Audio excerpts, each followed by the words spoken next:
There's a kind of silence in space that feels almost deliberate. It isn't the kind you get when sound fades, it's the kind that replaces truth. Something out there, something named 3I divided by Atlas, has just done the impossible. And this time, every telescope that looked at it came back confused. They called it a comet once. But by the end of this year, December 2025, that word might not mean what we thought it did. Imagine this: 9,000 separate frames, each one captured by one of humanity's most sensitive space eyes, the TESS satellite. 9,000 moments frozen in the black, each stacked together like the frames of a confession. When scientists added them up, expecting the soft, ghost-like glow of a comet's tail, what appeared instead was nothing. No haze, no plume of dust, just a single, sharp, unwavering point, clean as a star. It's the kind of data that makes astronomers go still in their seats. Because comets don't behave like that. They breathe, they shed, they blur into space like a candle melting in a vacuum. But 3I divided by Atlas refused to play by those rules. The numbers didn't whisper, they screamed contradiction. TESS wasn't supposed to lie. It's designed to find the faintest changes in starlight, to spot exoplanets as small shadows across distant suns. It's precise enough to detect the dimming of a star when a world passes in front of it, a change smaller than a human blink. So when TESS stared at 3I divided by Atlas for weeks, recording its light pixel by pixel, its verdict carried weight. And the verdict was this: point source, no tail. The analysts double-checked. They aligned, recalibrated, and stacked the images again. Still the same, no extension, no diffuse glow, no trail of gas or dust bleeding into the void. The light profile fell off exactly like a star's, not like a comet's. The conclusion was absurdly clear. If this was a comet, it refused to act alive. It was a campfire with no smoke. But then came the second blow. The James Webb Space Telescope, orbiting 1 million miles away, turned its infrared eyes toward the same target and saw something else entirely. Spectroscopic readings flared with water vapor and carbon dioxide, the telltale breath of volatile ice turning to gas. In other words, Webb found activity, lots of it. 3I divided by Atlas wasn't silent at all. It was venting, hissing, releasing the molecular fingerprints of motion. So what do you do when one of the most trusted instruments in optical astronomy says nothing is there, and another, arguably the most advanced telescope ever built, says something is happening? You realize you're standing in the middle of a paradox that shouldn't exist. To understand how strange this is, you have to picture the physics of a comet, a nucleus made of rock, ice, dust, frozen in darkness for eons. As it nears a star, sunlight wakes it up, vaporizing the ices and dragging particles outward to form the bright, iconic tail. It's almost poetic, the moment when a wandering body suddenly becomes visible, alive. Except this time, the poetry fell apart. TESS, which sees in visible light, saw only silence. Webb, which listens in infrared, heard the song of molecules escaping. The same object, two realities. It's as if one telescope caught the body and the other caught the breath, but neither could see the soul. The team tried to rationalize it. Maybe the tail was aligned directly toward or away from Earth, hidden by perspective. Maybe the dust grains were too large, too heavy to scatter light efficiently at optical wavelengths. Or maybe, just maybe, the object wasn't shedding dust at all, only gas. A comet that exhales but never glows. A heartbeat with no pulse. Every time they added a new dataset, the contradiction deepened.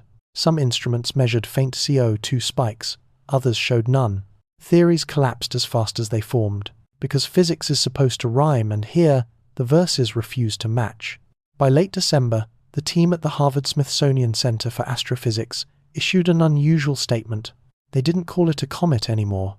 They called it a point-like interstellar object with unresolved activity, a sterile phrase meant to hide confusion behind precision. It was a linguistic bandage over a wound in our understanding of what comets are supposed to do. One researcher, speaking off record, described it differently. It's like watching a candle burn in space and seeing no flame, only heat. Another said, either our instruments are lying, or something out there is rewriting the laws of reflection. And that's where the fear creeps in, not of aliens or conspiracies, but of uncertainty itself. Because when machines built to read the universe disagree this violently, you start to wonder whether the problem is in the data or in our eyes. Could TESS, with its relentless optical precision, be blind to a new kind of activity?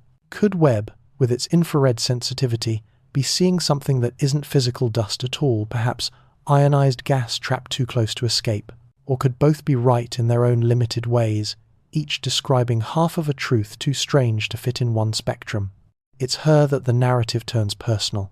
Every astronomer remembers their first paradox, the night they realized the sky doesn't owe us clarity.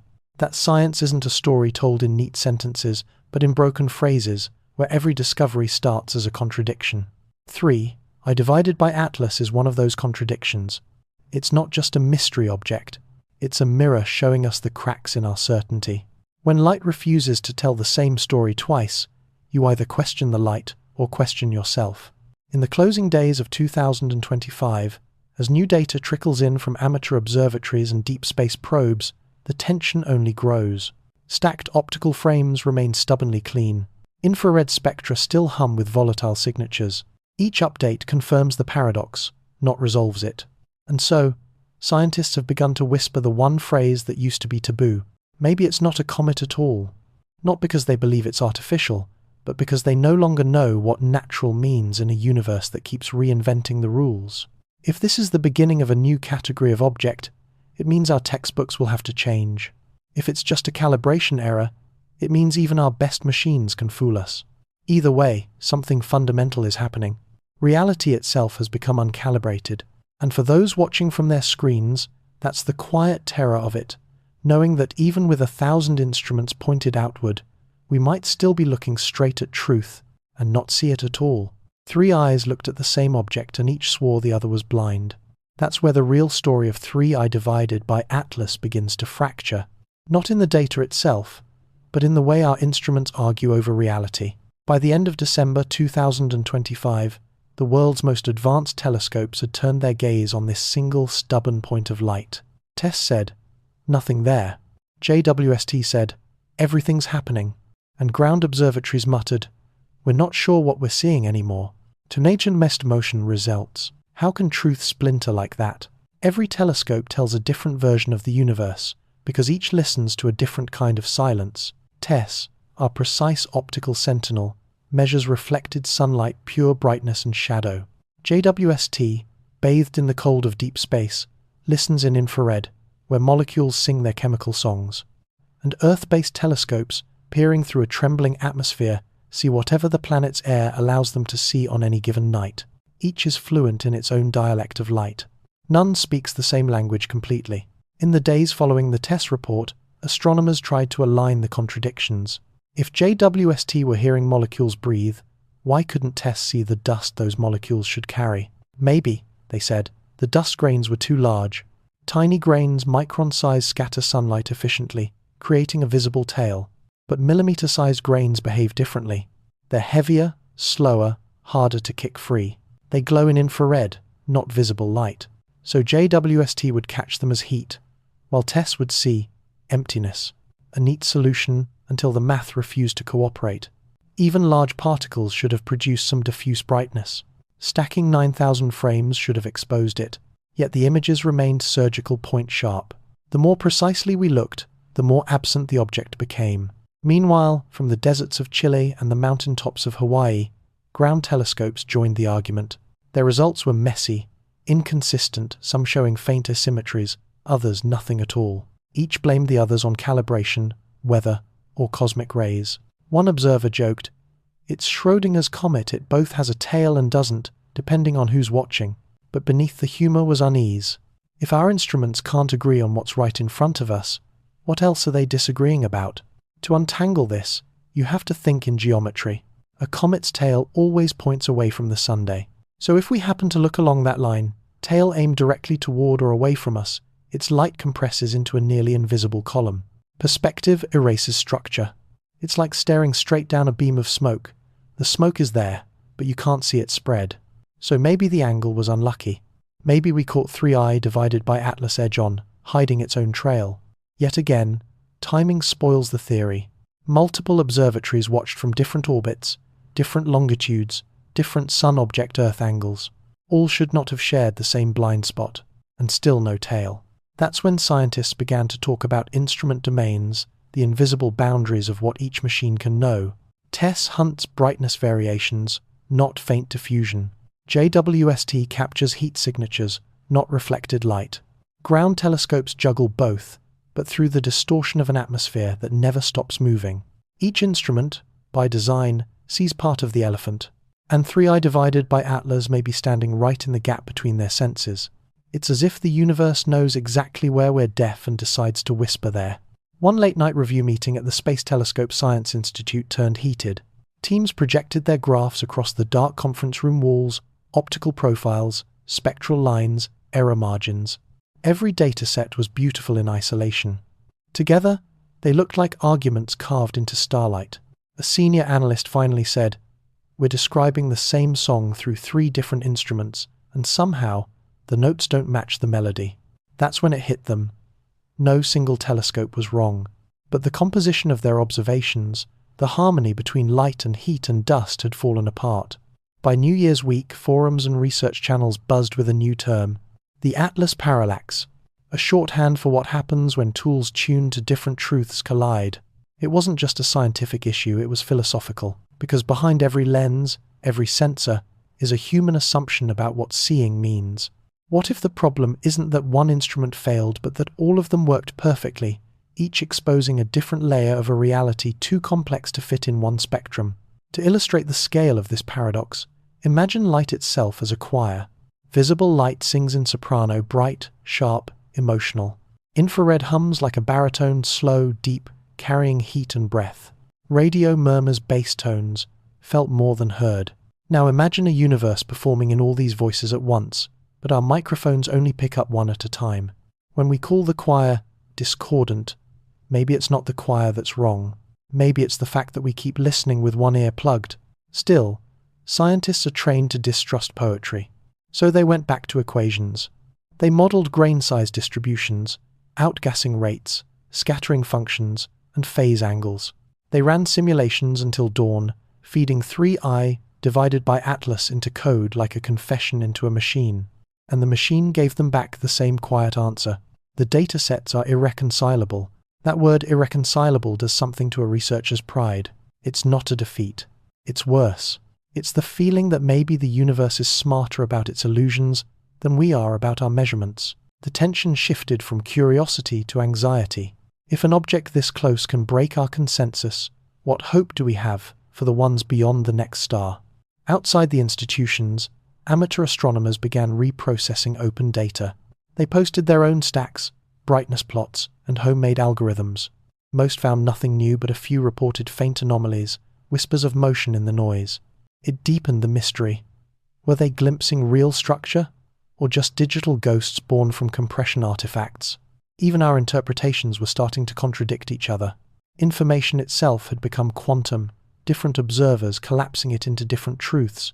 Somewhere in the midst of all this, a philosopher of science wrote, "Perhaps 3i divided by Atlas isn't defying physics. Perhaps it's exposing the parts of physics that depend on agreement." That line spread across social media faster than any official report, because it captured what everyone secretly felt, that this wasn't just about a comet. It was about us, our methods. We believed that the world should make sense if we just measure it hard enough. And now, something in the dark was proving that sense itself might be conditional. By the time January 2026 dawned, the contradictions remained untouched. JWST still saw gas streaming. TESS still saw silence. The ground scopes oscillated between the two, like indecisive witnesses. The final consensus was strangely humble. No instrument is wrong, but the picture doesn't fit together. It was as if the cosmos had handed us a jigsaw puzzle with one piece carved from light, one from heat, one from dust, and told us to make them form a single image. We can't. Not yet. In science, clarity is supposed to converge, but with 3i divided by Atlas, the closer we looked, the more reality split apart. That's what makes this story terrifyingly beautiful. That even in our age of perfect optics and billion-dollar telescopes, the universe can still hold a mirror up to us and say, "You're seeing exactly what you built yourselves to see, and nothing more." A spacecraft that wasn't supposed to see anything might have seen everything. That's the whisper moving quietly through research forums tonight. Not from tabloids, not from conspiracy boards, from data engineers, people who live and die by what they can't talk about. Because somewhere in NASA's archives, buried between engineering logs and telemetry reports, There may exist a sequence of images, frames that no one has officially admitted to downloading, showing 3i divided by Atlas from an angle no human eye has ever had before. The spacecraft in question is Psyche, NASA's metallic envoy launched to study the asteroid belt's iron heart. Its cameras weren't meant to hunt comets. They were meant to map metal, to capture the shine of nickel and the scars of impact craters billions of years old. But on its way to that destination, in early December 2025, Psyche crossed a corridor of space where the trajectories of two unrelated stories happened to intersect. One, its own steady flight toward the main belt. The other, the erratic, newly charted path of an interstellar body we now call 3i divided by Atlas.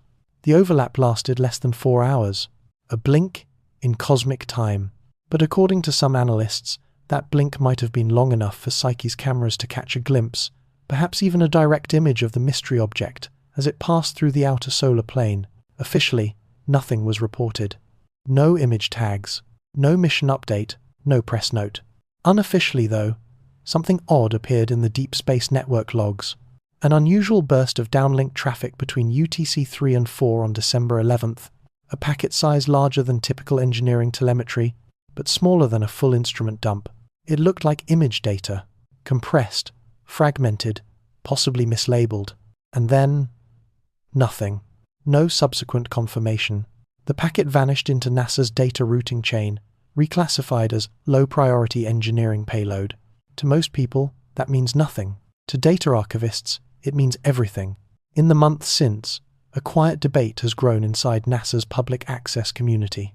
Did Psyche actually take a photograph of 3i divided by Atlas? If it did, why wasn't it released? And if it wasn't, what exactly was transmitted in that hour of extra data? To be fair, here are reasonable explanations. Bandwidth on deep space missions is precious. Every byte is planned, weeks ahead. If an anomaly occurred, say, a calibration exposure or a cosmic ray hit, the system might flag it as junk and overwrite the tag. Sometimes, images are stored temporarily on board, compressed using lossy algorithms that merge multiple frames, and by the time they're unpacked on Earth, metadata drift makes them nearly impossible to trace back to a precise timestamp. It happens more often than you think. It's the cost of trying to see the universe through narrow channels of radio waves stretched across millions of miles. But there's another possibility, one that makes even seasoned engineers uneasy, that the data wasn't lost accidentally. It was withheld. Not in a cinematic shadow government way, but through something subtler, institutional, a protocol called archival silence. Archival silence is the bureaucratic version of a closed door. It happens when data falls into a grey area between classification levels. Not top secret, not public, just pending review. And pending, in NASA time, can mean weeks or years. When missions detect something outside their official scope, say, a thermal signature or spectral anomaly, not relevant to their stated objectives, those packets are automatically flagged for internal review. They move from open access pipelines to restricted mirrors, where they await clearance by committees that are often overworked, understaffed, and allergic to controversy. That's how information disappears without technically being hidden. Still, some inside sources hint there's more. A whistleblower not officially verified posted last week on a private Slack channel used by ex-mission engineers. Check the DSN logs for the 11th. You'll find an unacknowledged burst from Psyche. Someone rerouted it to an encrypted internal node, then purged the public copy 24 hours later. The checksum doesn't match any known engineering format.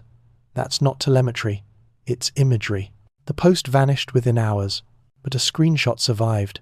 And for those already watching, that was enough. The internet did the rest. Threads on Reddit, private Discord servers, GitHub projects reanalyzing every telemetry file. They found noise, ghosts, hints, nothing conclusive. Yet together, it formed a kind of digital pulse, like the object itself was still communicating through our uncertainty. NASA's Public Relations Wing released a statement 2 days later. No additional imaging of interstellar objects has been conducted by the Psyche mission at this time. It was meant to close the door, but the phrasing only made the door creak louder. At this time, felt deliberate, not denial, delay. Why not simply say, no images exist? Why say none have been conducted? Those are the moments when language becomes as revealing as data. To understand the potential magnitude of this, consider what a Psyche image would mean. Unlike TESS, or JWST, which view from afar, Psyche sits within a geometry that offers parallax. It could provide the first true 3D vector of 3I divided by Atlas's motion-settling debates about whether it's tumbling naturally or maneuvering artificially. Even a single low-resolution frame could reveal reflective symmetry, rotational axis, and albedo gradients. It could confirm whether 3I divided by Atlas is a chunk of interstellar rock or something else entirely, something engineered. That's the weight behind the silence. Not a conspiracy to hide aliens, but a bureaucracy terrified of misinterpretation. For the scientific community, this isn't about drama, it's about precedent. If an off-mission spacecraft captured unexpected data, does the agency have the right to withhold it until internal validation? Or, because the mission is publicly funded, do citizens have a right to immediate transparency? That's where the Freedom of Information Act comes in. Several independent researchers have already filed FOIA requests for the Psyche Downlink Manifest of December 2025. But those take months, sometimes years, and by then, the narrative will have faded, leaving behind only speculation and frustration. In the absence of facts, people will build their own truths. That's how science turns into myth. Even inside NASA, you can sense the tension. You can hear it in the pauses during official briefings, in the way spokespeople choose verbs like reviewing, evaluating, assessing. They never say confirming. They never say releasing. It's not that anyone's lying. It's that everyone's careful, painfully careful, because once an image leaves a server and enters public discourse, you can't put the toothpaste back in the cosmic tube. As January 2026 unfolds, a new rumor surfaces. A team at JPL has quietly scheduled a re-examination of Psyche's telemetry backup drives. No announcement, no press. Just a calendar entry labeled Data Integrity Audit. Maybe it's routine, maybe it's something more. In an age where every byte has a half-life, revisiting an archive can feel like resurrecting ghosts. And in that sense, the word audit sounds less like procedure and more like exhumation. What makes all this even stranger is the emotional split among scientists. Half believe there's nothing to find, that this is an internet illusion fueled by over-analysis. The other half quietly, privately feels the itch of curiosity too strong to ignore. They know that every major discovery starts with something impossible, and they can't shake the feeling that maybe, just maybe, the missing Psyche packet holds an image worth risking reputations for. So here we are between speculation and silence, between transparency and protocol, between what we know and what we're not allowed to know yet. A spacecraft built to study a lump of metal may have brushed past a message written in dust and light, and our own systems might have blinked and looked away. If that image exists, it could rewrite our understanding of the object we call 3I divided by Atlas. If it doesn't, then we'll have to confront an equally unsettling truth, that even in the age of infinite data, we can still lose the most important frame of all. And that's the question that keeps echoing through research circles tonight. Did Psyche see 3I divided by Atlas? Or, more hauntingly, did we, and just decide not to look? If 3I divided by Atlas isn't what it seems, then what else wears the shape of a comet but refuses its nature? By January 2026, astronomers had gathered every available scrap of data: TESS's clean optical frames, JWST's warm molecular spectra, the puzzling radio silence from ground arrays. All of it built a single, uncomfortable truth. The comet behaves like a paradox written in light, and when physics stops giving answers, imagination becomes a laboratory. 1. Hypothesis. 1.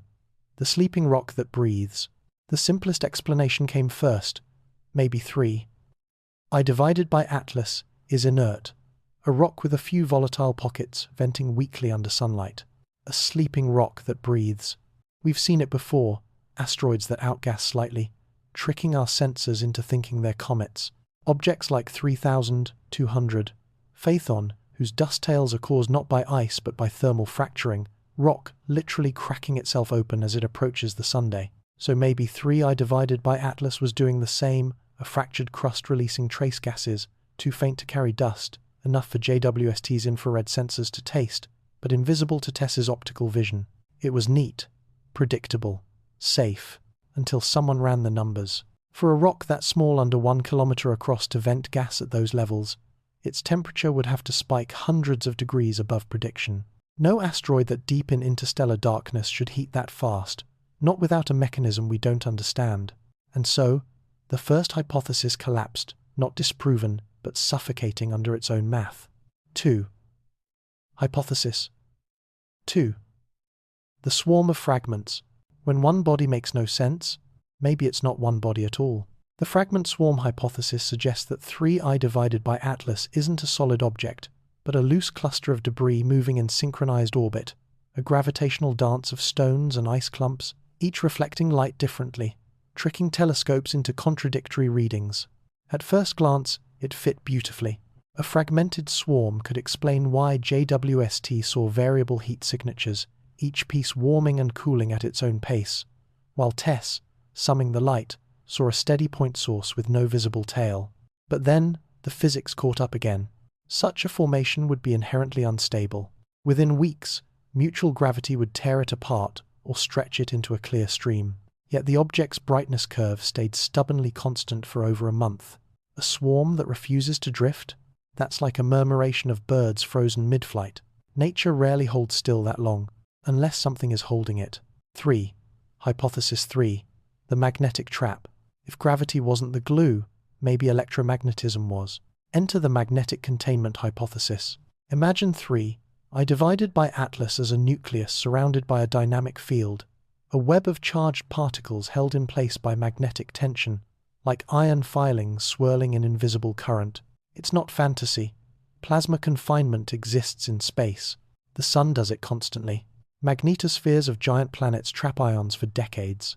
Comets themselves generate localized magnetic fields as gas interacts with solar wind. But here's the twist. 3I divided by Atlas shows no detectable magnetic tail, no radio emission, no synchrotron radiation, only silence. If it is magnetically bound, it's doing so in a way that hides its own footprint, a perfect balance of charge and mass, a self-stabilizing bubble where energy circulates but never escapes. To achieve that, naturally, would require precision, bordering on design. And yet, calling it design is the last line most scientists dare to cross. Still, one spectroscopist wrote in her private notes later leaked, "If this field is real, it's like finding a fusion experiment in the wild." That sentence was quietly deleted from the published preprint, but by then, it was too late. The idea had escaped into the bloodstream of the internet. 4. Hypothesis 4. The artifact. No one wanted to say it out loud. But after eliminating the obvious, the impossible starts looking reasonable. The artificial hypothesis that 3I divided by Atlas might not be a natural body at all wasn't proposed at a press conference or in an academic paper. It was whispered, hesitantly, between scientists on encrypted threads, always prefaced with the same nervous laughter. I'm not saying it is, but what if? The reasoning was simple in its danger. If the object's geometry is compact, reflective, lacking dust but emitting gas in discrete bursts, those could be vents, or propulsion residues, or a system maintaining internal pressure. The numbers didn't prove it, but they also didn't rule it out. It was, as one physicist put it, the hypothesis we don't deserve but can't avoid. Still, reality resists drama, and most of the community prefers humility over thrill. So the artifact idea was buried under cautious phrases: non-gravitational acceleration, unknown material composition, possible albedo anomalies. Yet underneath that academic restraint was something raw, electric, a collective human tremor between fear and wonder. Comparing the 4 hypothesis strengths, contradictions, inert rock, explains weak gas release, known precedent, requires an impossible thermal jump, fragment swarm, accounts for mixed datasets and optical constancy, physically unstable, should have dispersed, magnetic containment, theoretically fits the invisible tail, demands perfect field symmetry, unnatural precision, artificial object, explains all anomalies coherently, lacks direct proof, risks projection bias. Each fits, until it doesn't. Each theory folds under one law while surviving another, and that's where the beauty lies, in the imperfection of our understanding. Science advances not by certainty, but by asking the question that refuses to shut up. The emotional undercurrent. Behind every hypothesis was the same quiet ache, the feeling that maybe our tools, our language, even our imagination, are too small for what we're looking at. When researchers debate in forums or stare at simulation graphs, what you're hearing isn't arrogance, it's fear disguised as curiosity. Because 3I divided by Atlas forces us to confront a simple, humiliating truth. We might not know what counts as natural anymore. It's not just a scientific puzzle, it's a mirror. And in that reflection, we see the limits of what we think we're capable of comprehending. The closing thought. So what is 3I divided by Atlas? A rock that breathes without lungs? A swarm that refuses to scatter? A magnetic ghost holding itself together in perfect silence? Or a relic, something crafted by hands or minds we can't yet imagine? No one can say. But every time we name it, we reveal more about ourselves than about the object. Because behind each model, behind every equation, lurks the same impulse that drove our ancestors to look up at the sky and call it divine. The difference now is that we have data, and sometimes data is the cruelest storyteller of all. Belief begins where data ends, but science survives only where proof begins. By the middle of January 2026, the fever of speculation around 3I divided by Atlas had reached its peak. Every forum, every late-night radio segment, every research, Slack was swollen, with theories some brilliant, some absurd. The object had become more than a comet. It had become a mirror for every kind of imagination. That's when a quiet meeting among senior astrophysicists drew a line in the dust. They called it simply the verification standard. Because if we are going to even whisper the words artificial origin, then we must build a ladder strong enough to climb that word without falling into fantasy. This is where science draws its moral boundary, and every step across it must be justified by evidence, not hope. 1. Criterion. 1. Geometric anomaly. The first test is form. If 3I divided by Atlas is natural, its geometry will reflect the random brutality of nature. Irregular contours, fractal asymmetry, chaotic rotation. If it's not, it won't. So we ask, is the object's light curve consistent with a natural body's rotation? Does it tumble like a rock or stabilize like a craft? We measure this by studying periodicity, the rhythm of light as the object spins. Comets flicker. Asteroids flash unevenly. But engineered structures tend toward precision, repeating patterns that refuse entropy. The challenge is subtle. Sometimes chaos looks orderly from far away. Sometimes our instruments round randomness into rhythm. So, even if we see regularity, we must question whether we created it through overfitting, bias, or algorithmic noise. That's the humility built into every equation. The universe is under no obligation to make sense, but we are under every obligation to check why it doesn't. 2. Criterion. 2. Artificial spectral signature. The second test is composition, what the object is made of. If 3I divided by Atlas is shedding gas or light, we can split that light into spectra, its fingerprint. Natural ices give off simple, predictable lines. Water, carbon dioxide, methane, ammonia. Artificial materials, on the other hand, betray complexity, rare alloys, polymers, engineered composites, molecules that don't belong in cosmic dust. JWST's infrared spectrometer already hints at strange ratios. Not proof, not yet, but enough to make one question the purity of what's venting from the object. The criterion is simple. If a single emission line corresponds to a synthetic compound, a spectral match to something that requires manufacturing, then the debate ends instantly. That's why this criterion carries the greatest weight and the greatest risk. A misidentified line can birth a century of misinformation. A true one can end the world as we know it peacefully, quietly, through knowledge alone. 3. Criterion. 3. Multiband discrepancy. The third test is coherence across wavelengths, what scientists call multiband consistency. A natural object behaves predictably across the spectrum. If it brightens in infrared, it should follow with reflected optical gain, proportional to energy absorbed. When that chain breaks, when brightness changes in one band but not another, something is wrong. In 3I divided by Atlas, that break is precisely what we see. Infrared flares, optical silence, heat without light. It's as though the object converts energy internally, like a machine processing input into something hidden. Still, we resist the temptation of metaphor. Maybe it's exotic dust physics, maybe it's plasma recombination, maybe it's us misunderstanding how interstellar objects behave in transitional regimes. The key is pattern recognition, tracking how these mismatched signals evolve. If the mismatch persists in a periodic rhythm, we're no longer looking at noise, we're looking at intent. And in science, intent, without biology, is the quiet definition of technology. Criterion 4. Provenance and metadata, integrity. Evidence means nothing without origin. Every pixel, every photon, every timestamp must be traceable to its source. That's criterion 4. Because in an age of deepfakes and algorithmic synthesis, even the stars can lie if our metadata doesn't keep them honest. We demand the original FITS files, the telemetry IDs, the checksum trails, the cold bureaucratic paperwork of the cosmos. No screenshots. No screenshots of screenshots. Only raw, signed, untampered data, verified by independent observatories. If a frame claims to show a geometric anomaly or spectral deviation, but its header lacks a mission ID or an exposure sequence, it is, scientifically, meaningless.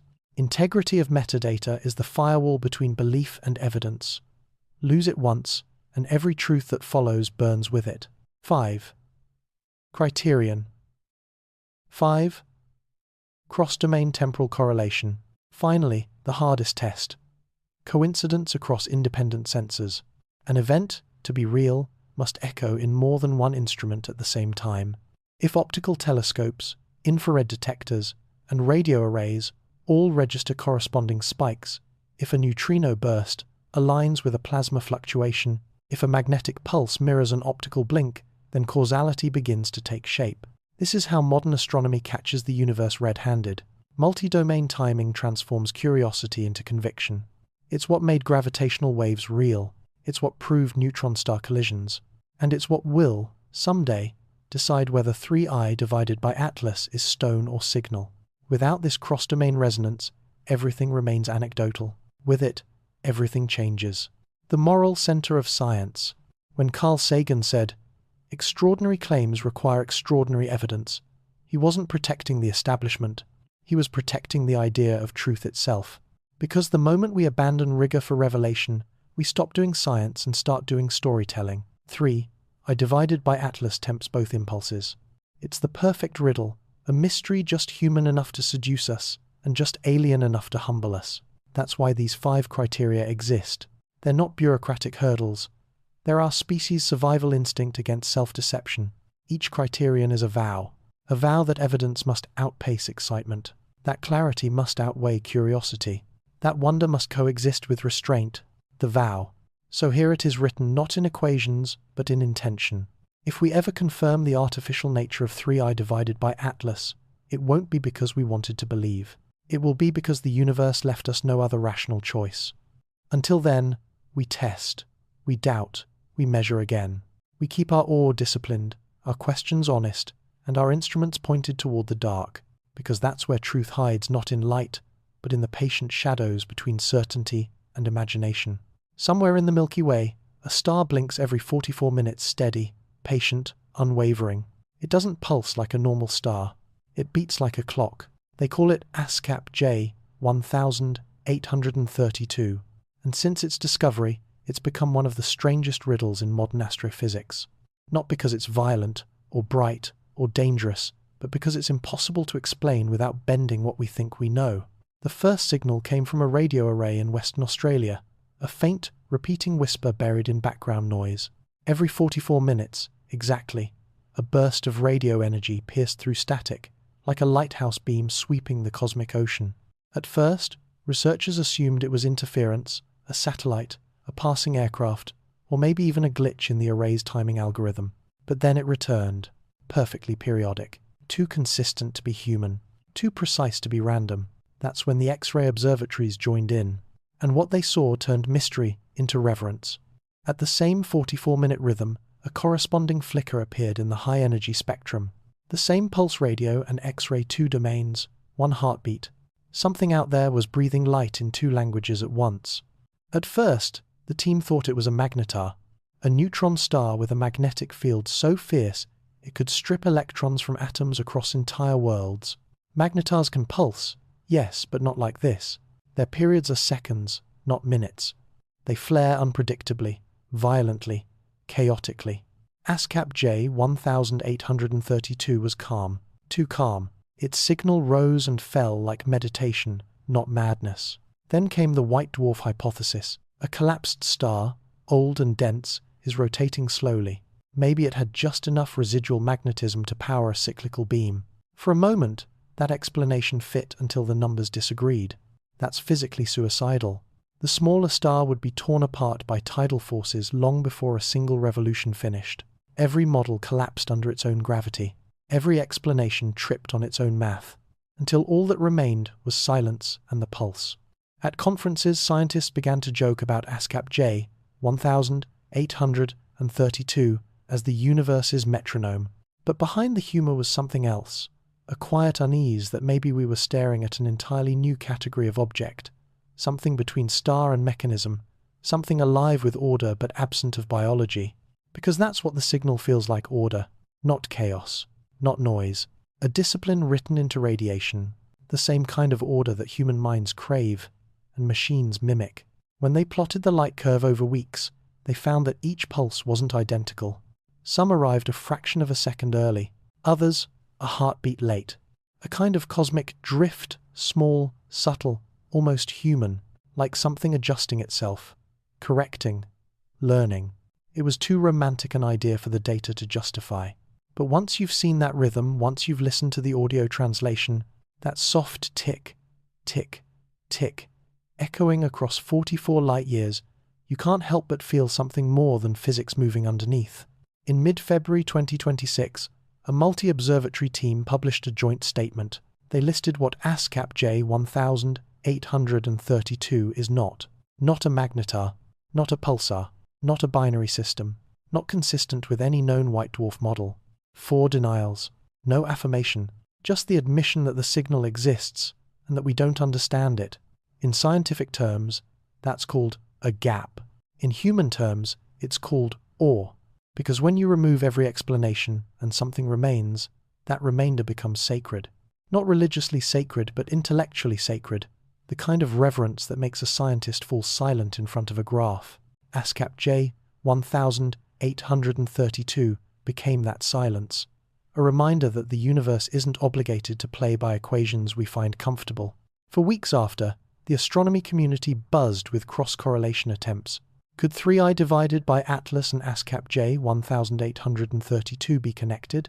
After all, both break the same rule: predictability inside chaos.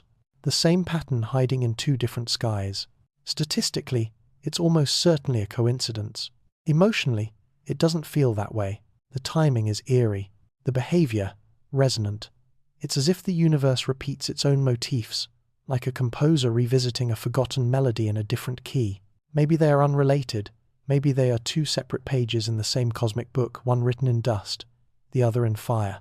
By the end of February, most teams had moved on to other projects. Funding expires. Deadlines close. The pulse continues. Every 44 minutes, somewhere out there, a star blinks, and the universe breathes with it.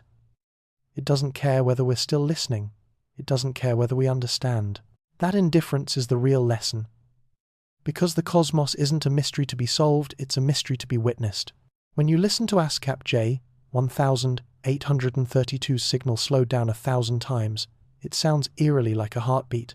Steady, living. You could almost believe the universe is alive, not metaphorically, but musically. Each pulse is a note. Each anomaly, a reminder that our ignorance still has rhythm. So maybe that's what 3I divided by Atlas. ASCAP J 1832, and every impossible object are really telling us that science isn't just about solving mysteries, it's about learning how to stay humble in their presence. Because sometimes the most honest thing you can say about the cosmos is simply, we don't know. And maybe that's not failure, maybe that's grace. What if the heartbeat of a distant star and the silence of a wandering comet are 2 halves of the same signal? That's the question quietly haunting astrophysics as February 2026 draws to a close. On one side of the sky, ASCAP J 1832, the 44-minute beacon pulsing in radio and X-ray. On the other hand, 3I divided by Atlas, the motionless enigma reflecting light like a star but breathing molecules like a machine. 2 anomalies, 2 different regions of space, 2 stories that shouldn't rhyme, and yet their rhythms feel familiar. At first glance, connecting them sounds poetic, not scientific. A heartbeat and a whisper, a pulse and a stillness. But when researchers overlaid the dataset, something strange began to emerge. The frequency of ASCAP's radio pulse and the cadence of Atlas's outgassing episodes both orbit the same harmonic range, not identical, but resonant, like two instruments tuned to nearby notes in the same cosmic symphony. Coincidence? Probably. But coincidence is just a mystery that hasn't introduced itself yet. A joint workshop between radio astronomers and heliophysicists was convened in Pasadena. Their task: explore possible cross-domain mechanisms, ways in which distant phenomena could mirror one another without direct physical connection. They focused on one common ingredient: magnetic fields. Because across everything we've seen so far, comets, stars, even interstellar dust, magnetism is the silent architect. It shapes plasma tails, drives auroras, bends light, and sometimes sinks what should never be synced. The first theory to bridge them was the field resonance hypothesis. If both ASCAP J 1832 and 3 I divided by Atlas are sitting in regions threaded by large-scale magnetic structures, filaments that span light-years through the galactic medium, then a pulse from one could ripple through the thought, plasma, subtly modulating conditions in the other. Not energy transfer. Resonance. Like plucking one guitar string and hearing another vibrate across the room. To test that, scientists proposed monitoring the Faraday rotation, the twisting of polarized light as it moves through magnetized plasma. If both sources show correlated fluctuations in their polarization angles, it would hint at a shared magnetic scaffold, a kind of interstellar nervous system. No one has ever confirmed such large-scale coherence before. But that's the beauty of the unknown. It's not obligated to be humble. The second idea leaned closer to plasma physics. What if both objects are interacting with the same cosmic current sheet? A vast, undulating boundary where magnetic fields from different regions of the galaxy reconnect. We know such sheets exist. We see their effects in solar storms, where particles accelerate to near-light speeds. If 3I divided by Atlas happens to be passing through one, and ASCAP J 1832 sits along the same magnetic longitude, then bursts from the star could propagate through that plasma highway, briefly energizing the environment around Atlas, causing its molecules to flare in synchronized rhythm. It would mean the two aren't communicating directly but responding to the same cosmic weather. Two leaves trembling in the same invisible wind. To test that, radio observatories across the world began coordinating. The Very Large Array in New Mexico, the Parkes dish in Australia, even amateur radio astronomers tuned in, hoping to catch whispers of periodic structure in 3I divided by Atlas's region of the sky. So far, nothing definitive, but patterns are forming. Weak, tentative alignments between the flare intervals of one and the pulse phase of the other, barely above the noise level, but enough to keep the world awake. While the magnetism camp searched for harmony in plasma, another group took a more direct route, looking for temporal correlation between ASCAP's pulses and Atlas's photometric changes. They pulled timing data from optical archives, synchronized it with radio logs, and plotted cross-correlation graphs spanning weeks. To everyone's surprise, two minor peaks aligned at consistent intervals, a lag of roughly 12 minutes, as if something about Atlas responded faintly after each stellar heartbeat. The data is weak, the significance is low, but statistically, it's there. And for many, that's enough to light the spark of obsession. By March, the community was divided into two moods, one cautious, one quietly electrified. Skeptics warn that aligning datasets after the fact risks pattern illusion. Human eyes crave rhythm. We impose meaning on noise, but others argue that the rhythm is real, that we've been blind to cosmic coherence because we never thought to listen for it. A physicist from Caltech summarized it perfectly. Nature hums across scales. Maybe 3I divided by Atlas and ASCAP J 1832 are just two notes in a larger chord. The statement was poetic, yes, but behind it was rigorous ambition, because if they are connected, then 3I divided by Atlas stops being a comet and starts being something else entirely, a node in an interstellar network we've only just noticed. To prove or disprove that connection, the next step is direct observation. The checklist reads like a dream assignment for any astrophysicist. Asterisk. Continuous radio monitoring of both sources to detect phase correlation.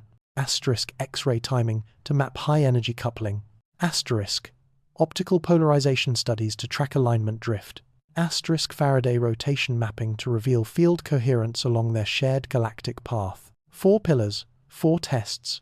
If any two align in phase, the claim moves from interesting to historic. If all 4 align, then 3I divided by Atlas is no longer just an anomaly. It becomes evidence of something intelligent, organized, or at least self-regulating. The line between comet and communication will have blurred. But here's the paradox. The closer we get to the truth, the quieter the universe becomes. As instruments sharpen, noise drops, and in that silence, the mind starts to imagine voices. That's the knife's edge every scientist must walk between data and desire, between clarity and projection. Discovery isn't just about finding a signal. It's about surviving the temptation to make one up. So, the teams proceed with discipline. No grand press conferences, no sensational headlines. Just a slow symphony of telescopes listening, scanning, correlating, waiting for the universe to answer itself. And maybe, when the patterns finally lock in, when the pulse of a dying star and the stillness of a comet align in perfect resonance, we'll realize something profound. That's not all communication needs intention.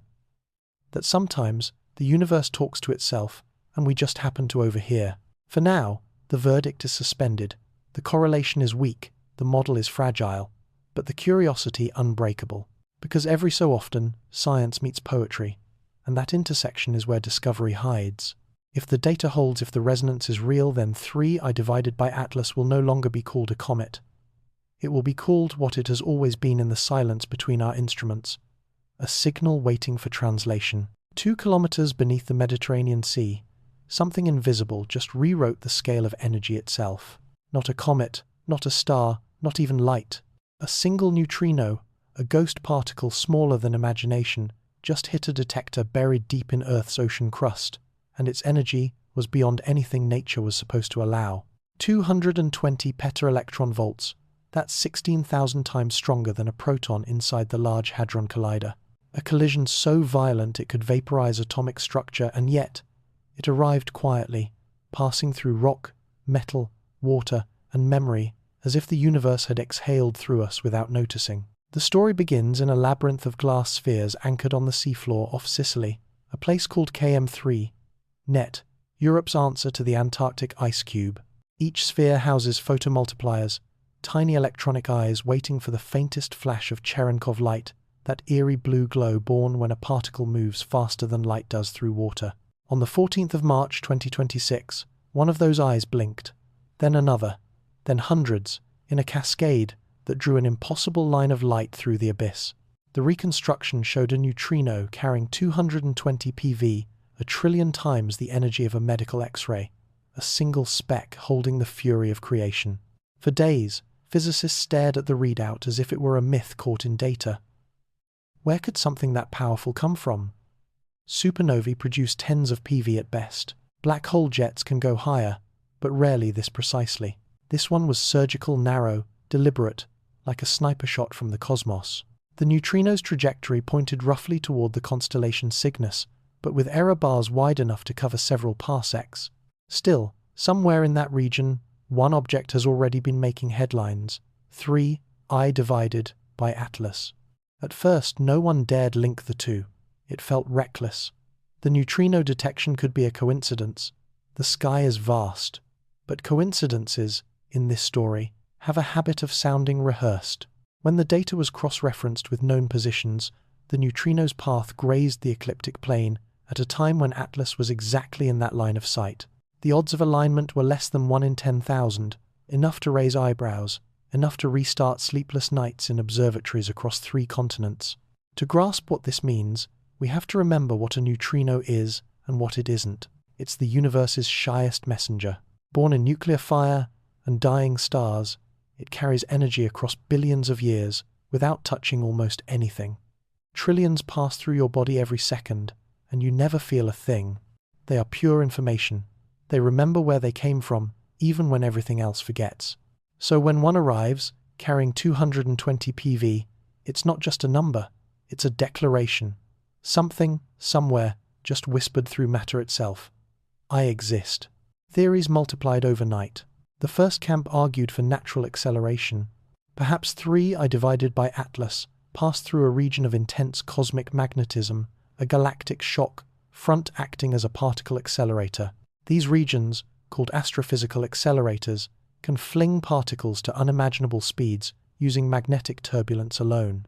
If Atlas happened to be embedded in one, it could have emitted or deflected the neutrino as it interacted with dense plasma. An extraordinary coincidence, but still within the realm of physics. The second camp went further. They proposed that Atlas itself might host a particle acceleration mechanism, a natural or artificial system capable of generating energies on the PV scale. In that scenario, 3I divided by Atlas isn't a comet. It's a cosmic laboratory, a relic of an ancient civilization, or a naturally occurring machine shaped by conditions we've never encountered. It sounds impossible until you realize how much of physics was once called impossible. Electricity, relativity, quarks.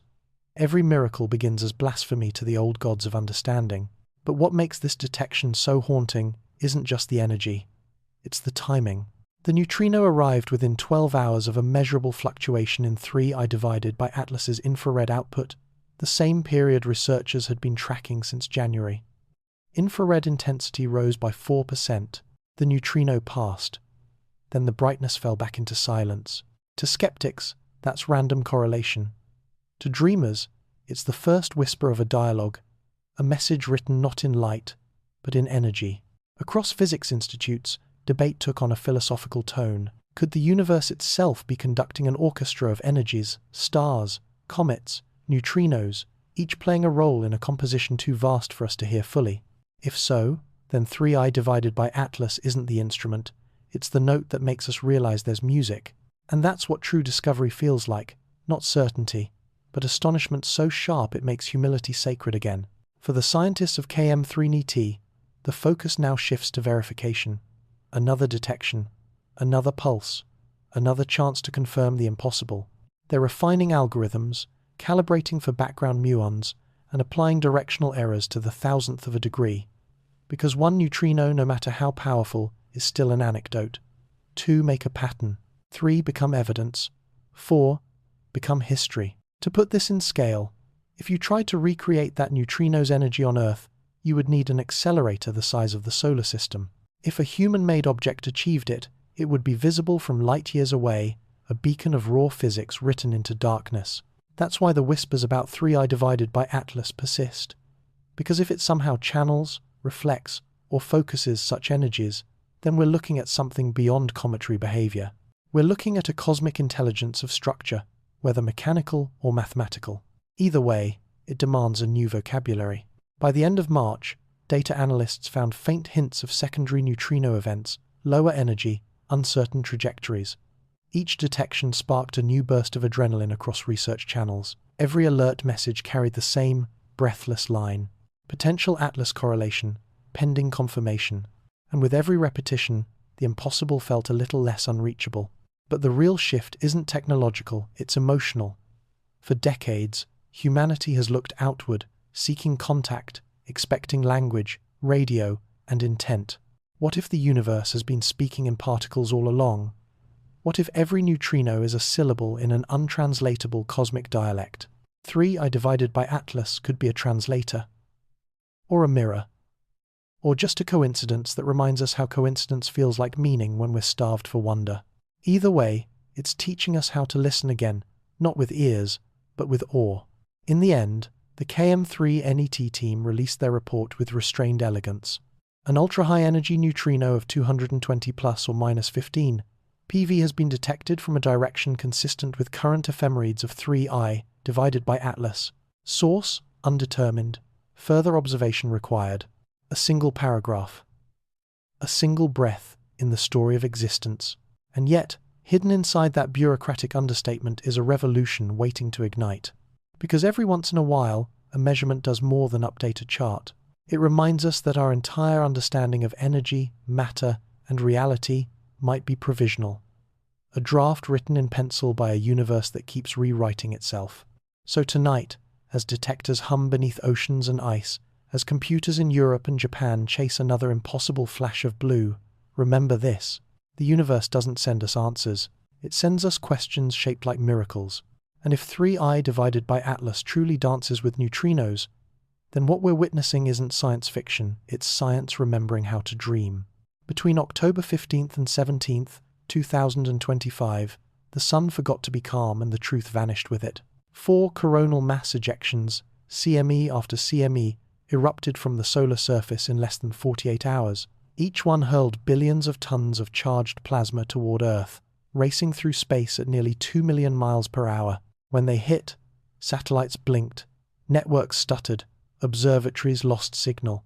And somewhere in that storm, the data trail of 3I divided by Atlas, the most discussed object in human astronomy, went dark. In space science, solar storms are supposed to be routine, predictable, catalogued neatly by NOAA bulletins and ESA logs.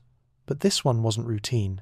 4 CMEs in succession, each strong enough to trigger geomagnetic storms of category G, 4 or higher, is the cosmic equivalent of a heart attack. The magnetosphere pulsed like a struck drum, radiation spiked across orbits, and the deep space network, the lifeline of our interplanetary communications, was forced to throttle its channels. That's when the silence began. Data gaps appeared in multiple mission archives. Telemetry from Psyche, TESS, and several minor solar probes showed timestamps missing entire windows of hours. NASA's public mirror servers went into maintenance mode. ESA's Space Situational Awareness page posted a notice: intermittent transmission losses due to geomagnetic interference. Expect partial data reconstruction post-event. To the public, that reads as standard procedure. To data analysts, it sounded like a red flag wrapped in plausible language. Because maintenance mode means one thing above all: controlled access. When cosmic noise floods the spectrum, the boundary between chaos and censorship becomes paper-thin. Days later, the space weather community issued its preliminary report. Solar radio bursts, Type 2 and Type 4, detected across 2200 MHz, ionospheric absorption over 70%, auroras visible as far south as Rome, beautiful, catastrophic, distracting. While the world looked up at green skies, scientists looked down at empty folders. 3I divided by Atlas had been under active observation during that exact window. Several instruments, including Psyche's deep space camera and JWST's infrared sensors, were scheduled to downlink their data between October 15th and 17th. Those files never appeared in public repositories, not corrupted, not incomplete, just gone.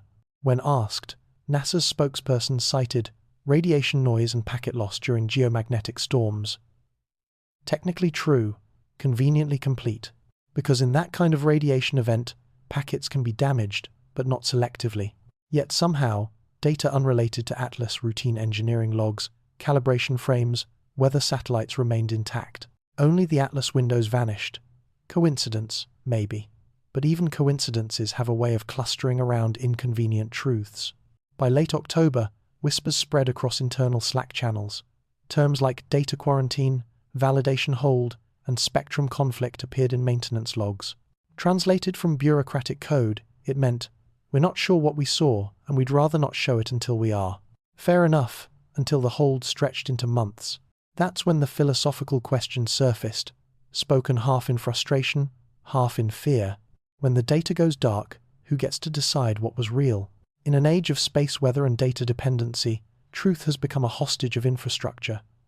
We trust machines to see for us, but when those machines blink, reality itself can be edited.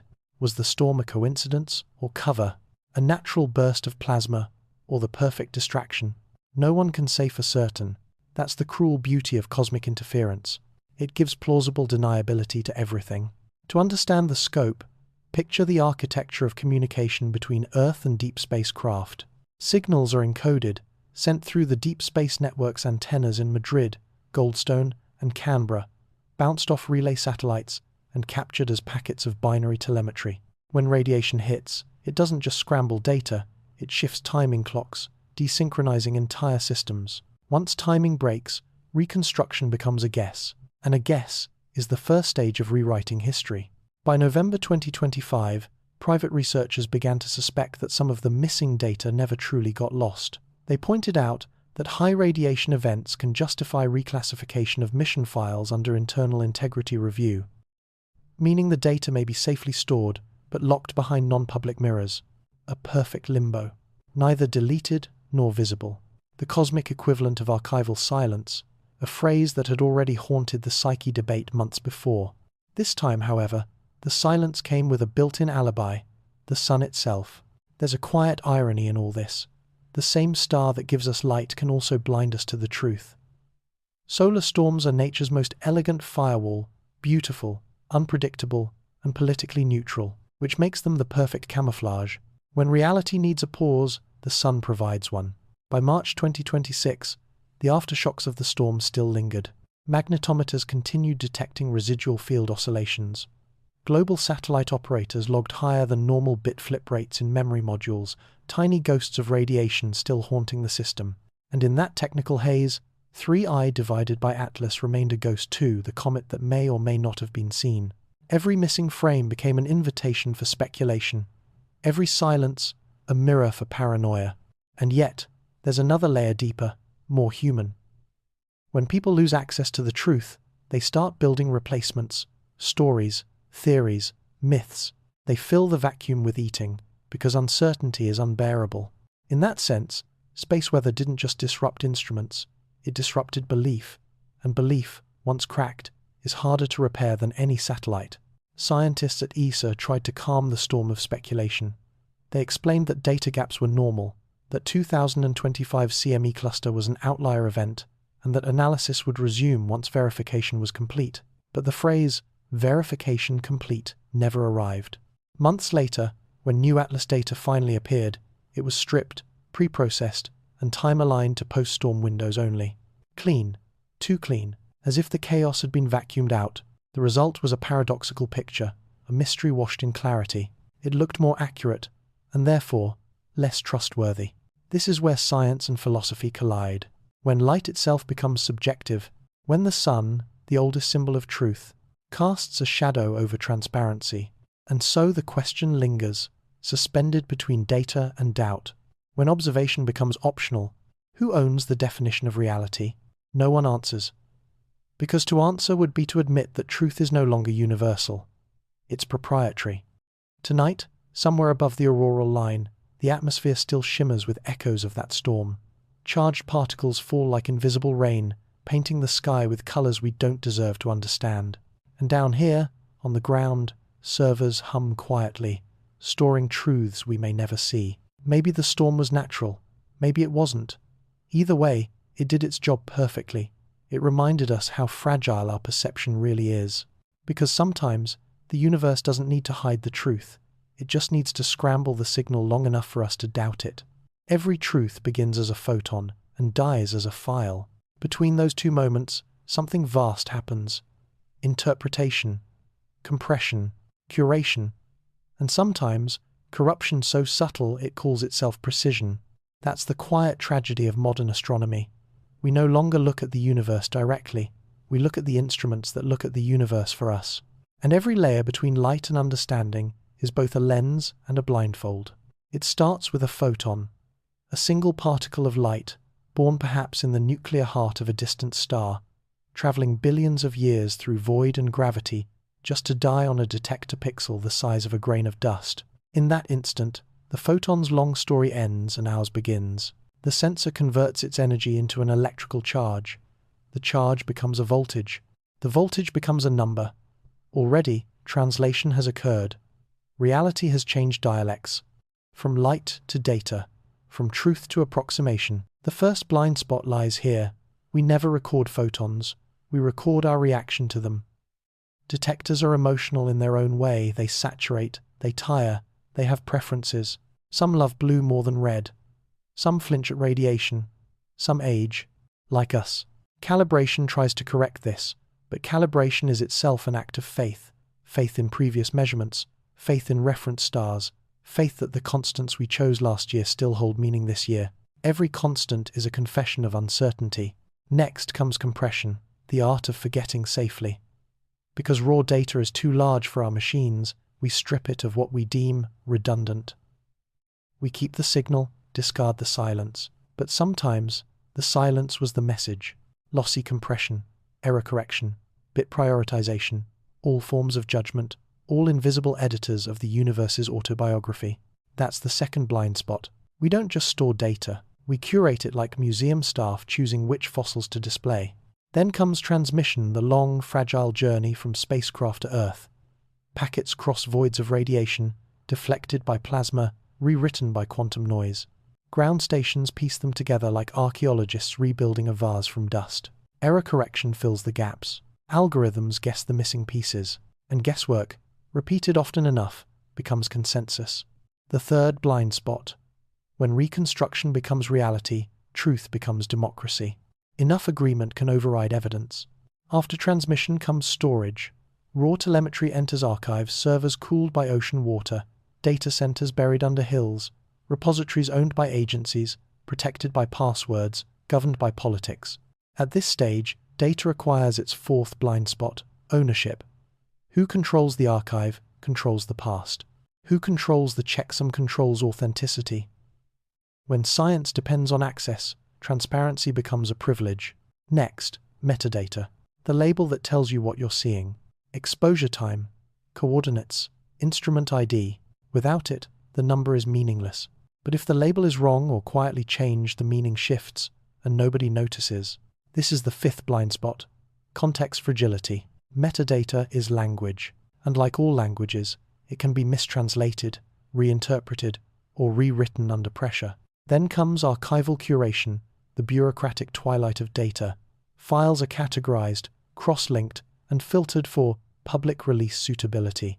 This is where the sixth blind spot blooms, policy bias. Public archives don't hide the truth maliciously. They hide it administratively. They are bound by rules of consistency, and consistency often means invisibility for anomalies.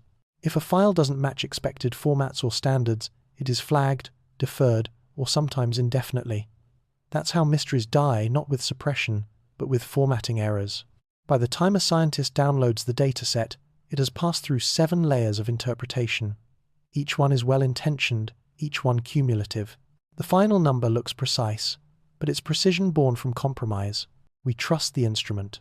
The instrument trusts its algorithm. The algorithm trusts its constants. And constants, ultimately, trust memory. Memory, as always, is negotiable. These are just the technical blind spots. The deeper ones are human.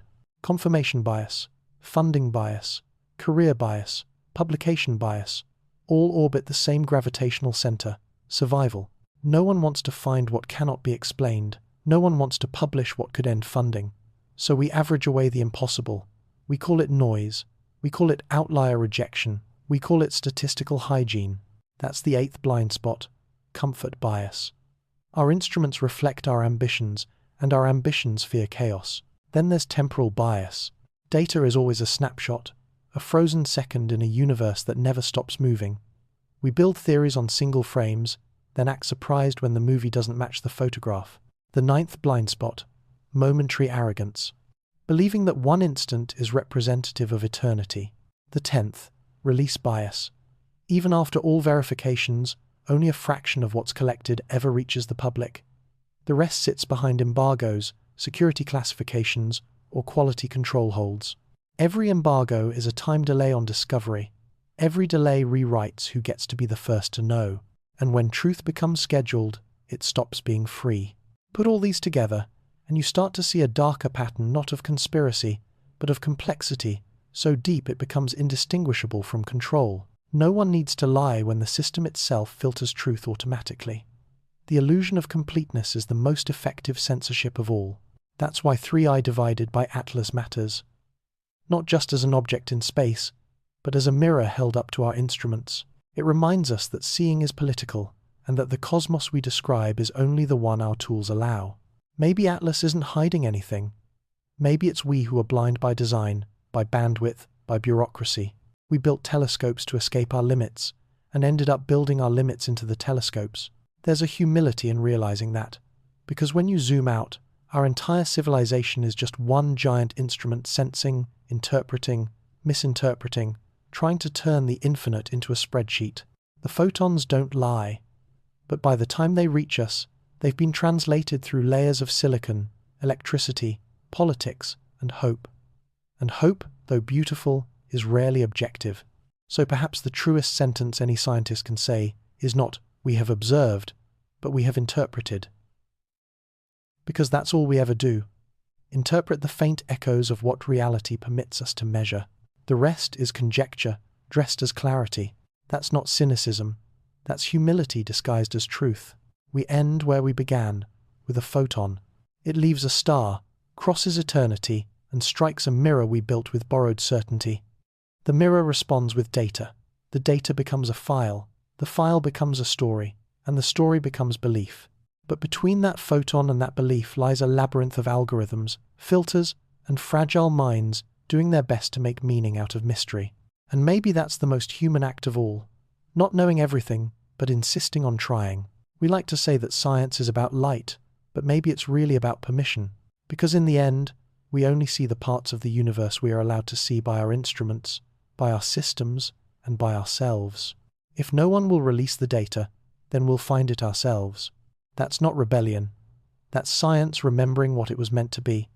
A search for truth that answers curiosity, not to clear.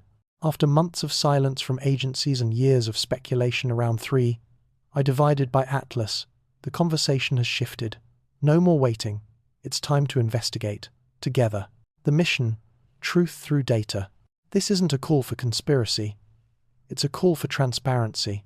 Every observation, every photon captured by a publicly funded telescope belongs not to institutions but to humanity. So, if Atlas was truly observed by Psyche in mid-October 2025, we can trace that event, piece by piece, bite by bite. The hunt begins with a question. Where was Psyche looking, and when? Step 1. Identifying the window. Every spacecraft has an observation log, a record of where its camera was pointed and at what time. NASA's Psyche mission, designed to study a metallic asteroid between Mars and Jupiter, records its imaging sessions in a dataset called SPICE kernels. These logs tell us the spacecraft's position, attitude, and instrument angles for any given second. To find the window when it might have captured 3i divided by Atlas, we start with orbital geometry. Using JPL horizons, we input Atlas's ephemeris for the days October 1418, 2025, the exact period when the CME storm disrupted transmissions. Then, overlay Psyche's trajectory. Look for proximity in line-of-sight vectors, moments when both objects were within a few degrees of each other from the sun's perspective. If those vectors overlap, we've found our first clue. The imaging window. Step 2. Mapping the sky. Once the window is set, we move to the star map itself. Tools like Aladdin, Sky Atlas, and ESA Sky allow public users to visualize spacecraft fields of view. By loading Psyche's observation coordinates, we can simulate its camera footprint across the sky at that time. Here's what we look for. A faint, moving point in the periphery, something that shifts in background parallax differently from stars. Atlas moves more slowly than near-Earth objects, but faster than fixed stars. Its motion is ghost-like, invisible, unless you layer consecutive frames and watch them breathe. That's where community investigators shine, because patience and pattern recognition are humanity's oldest instruments. Step 3. Accessing the archives. Now we dive into the archives. NASA's Planetary Data System, PDS, and Mast-Mikulski Archive for Space Telescopes store terabytes of open data. Start here. https://pds.nasa.gov https://archive.stsci.edu. Each dataset includes FITS files, raw, unprocessed images. Download those corresponding to the target window, an instrument for Psyche, that's the multispectral imager. Once you have the files, open them using FITS Liberator or AstroImage-J. Look for anomalies in the background fields. Compare brightness curves. Analyze spectra. Search for unintended artifacts because sometimes the most extraordinary discoveries are born from what was never meant to be captured. Step 4. Synchronizing with 3i divided by Atlas logs. Next, correlate the timestamps. 3i divided by Atlas's predicted path and brightness curve are available in the Minor Planet Center (MPC) database. Overlay Psyche's exposure times with Atlas's predicted right ascension and declination. If a single frame overlaps even partially, that's gold. At that point, we can request access to the original telemetry sequence for validation. This is where bureaucracy meets curiosity head-on. Step 5. FOIA. Freedom of Information in Action. Under the Freedom of Information Act, FOIA, any U.S.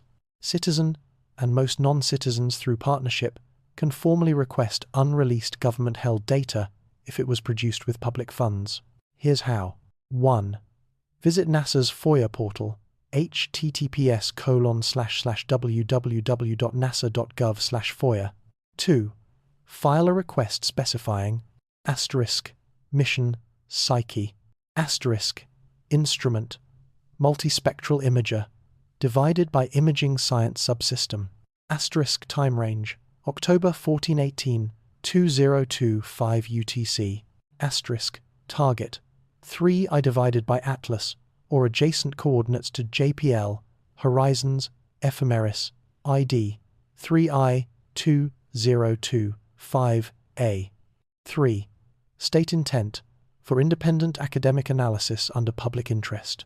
By law, the agency must respond within 20 business days, and even if they deny access, that denial itself becomes evidence, a breadcrumb leading to what someone, somewhere, decided the world isn't ready to see. Step 6. Building a community data network. No discovery survives in isolation. That's why the next step is decentralization. Create public data mirrors. Upload findings to Zenodo, GitHub, or Figshare with timestamps. Encourage open peer review.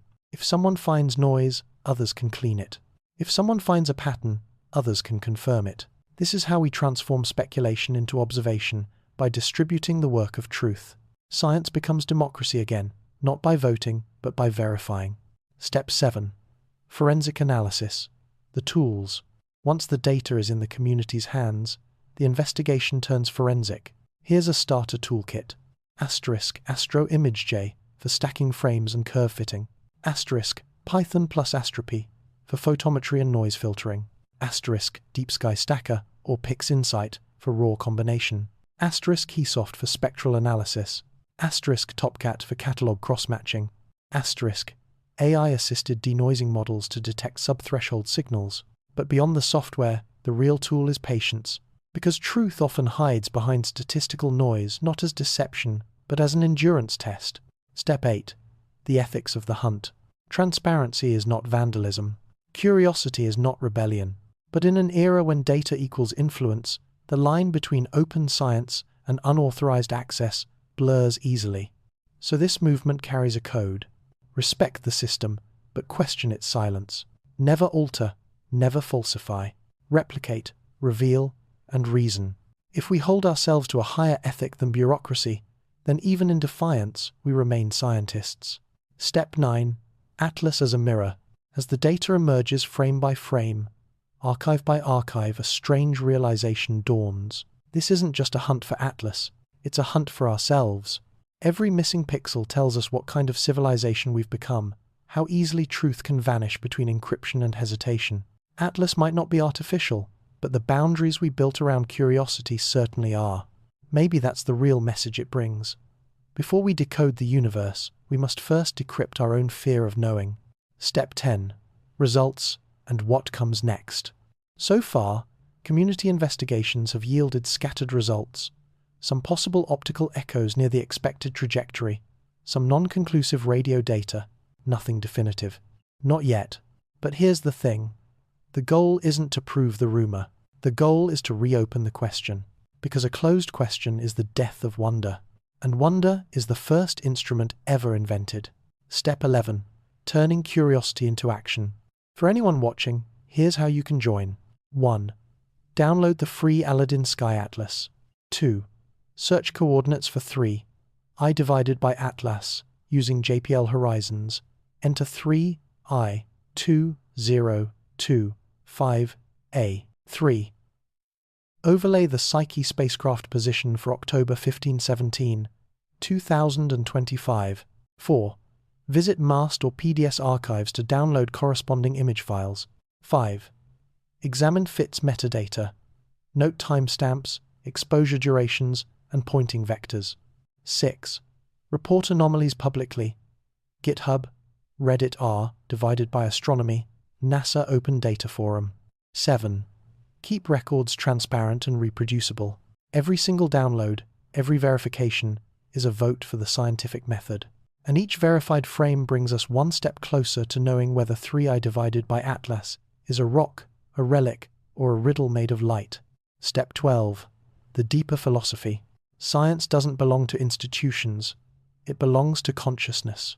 The act of observation is sacred not because it reveals the universe, but because it reveals us our hunger to understand, our refusal to accept ignorance as destiny. That's what this data hunt is really about. It's not rebellion against NASA or ESA. It's resistance against apathy. It's proof that curiosity still burns hot enough to light up the dark corners of bureaucracy. Step 13. The future of collective discovery. If this movement succeeds, it could redefine how science operates. Imagine networks of citizen astronomers linked across continents, analyzing real-time streams from public telescopes, detecting anomalies before they're even classified. This isn't fantasy, it's the next stage of evolution. Decentralized observation, distributed verification, open truth. The future won't be one scientist on a stage. It will be thousands of quiet screens glowing in the dark, each one chasing the same faint pixel across the void. Step 14. A promise written in light. Before we close, remember this. Every discovery humanity has ever made began as something that didn't fit. So, if Psyche truly glimpsed Atlas, and if that frame still sleeps in some forgotten archive, then someday, someone will find it. Maybe you, maybe me, maybe a student in Nairobi, or Kyoto, or Sao Paulo, staring at an image that no one else noticed. And when that moment comes, when the anomaly wakes again, it won't just prove something about the universe. It'll prove something about us that we refuse to stop asking. The universe doesn't hide its secrets out of cruelty. It hides them because discovery is meant to be participatory. It's not waiting for permission, it's waiting for persistence. So open your browser, open the archives, start the search, because truth doesn't belong to those who guard it. It belongs to those who go looking. A mystery becomes science the moment it dares to be tested. That's where we are now. After months of speculation, after whispers of cover-ups, after theories that dance between imagination and math, we've arrived at the only place that matters, evidence. And evidence means experiment, not belief, not sentiment, not what feels true, but what can be tested, measured, and if necessary proven wrong. This is how science redeems wonder, by demanding precision from mystery. The goal, global verification. The purpose is simple but historic to determine, beyond doubt, whether 3i divided by Atlas behaves as a natural interstellar body or as an engineered or exotic object. To do this, we need 5 lines of investigation, 5 independent, falsifiable tests. Each one is designed to cut through speculation, each one repeatable, measurable, and open to the world. When combined, they form a single question. Does 3i divided by Atlas obey the same physical laws as everything else we've ever seen? If the answer is yes, we learn humility. If it's not, we learn history. Either way, the outcome is evolution.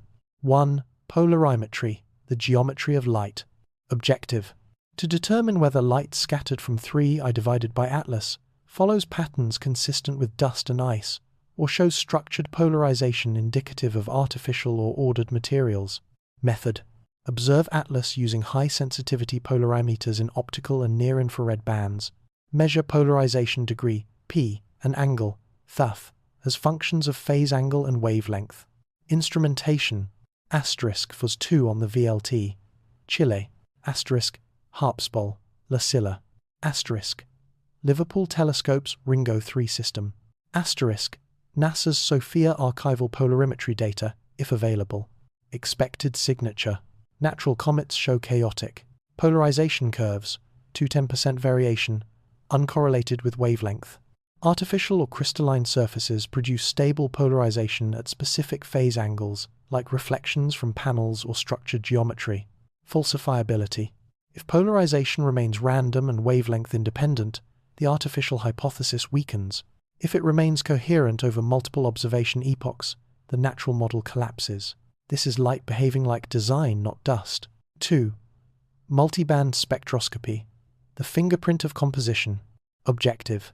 To obtain a continuous spectral fingerprint of Atlas across UV, visible, IR, and sub-millimeter wavelengths. Method. Deploy ground-based and orbital instruments to capture high-resolution spectra at multiple phase angles. Target emission and absorption lines corresponding to volatiles H2O, CO2, CH3OH, metals Ni, Fe, T, and complex synthetics C, tin, polymeric carbon chains. Instrumentation Asterisk, JWST, near spec, and MIRI, space-based. Asterisk, Keck Higher, Hawaii. Asterisk, ALMA, Chile. Asterisk, Infrared Telescope Facility, IRTF, Hawaii. Asterisk. Archival data from Spitzer and Herschel. Expected signature. A natural object should display standard cometary composition, water vapor, carbon dioxide, silicates. An engineered surface or exotic mineral field might produce reflectance, discontinuities, or band gaps resembling semiconductors. Falsifiability. If spectra align with known natural materials, the hypothesis of artificiality weakens. If persistent, non-thermal features appear, such as narrowband emission without thermal continuum, we must confront a new category of object. This is the test of chemistry versus intention. 3. Radio pulse detection, listening for order. Objective. To detect or rule out periodic radio pulses from the regions surrounding 3I divided by Atlas, potentially correlated with the 44-minute cycle of ASCAP J 1832 or its harmonic derivatives. Method. Use wideband radio telescopes to monitor the object's coordinates over multiple rotational cycles. Perform fast Fourier transform FFT analysis to identify periodic structures in low-frequency noise.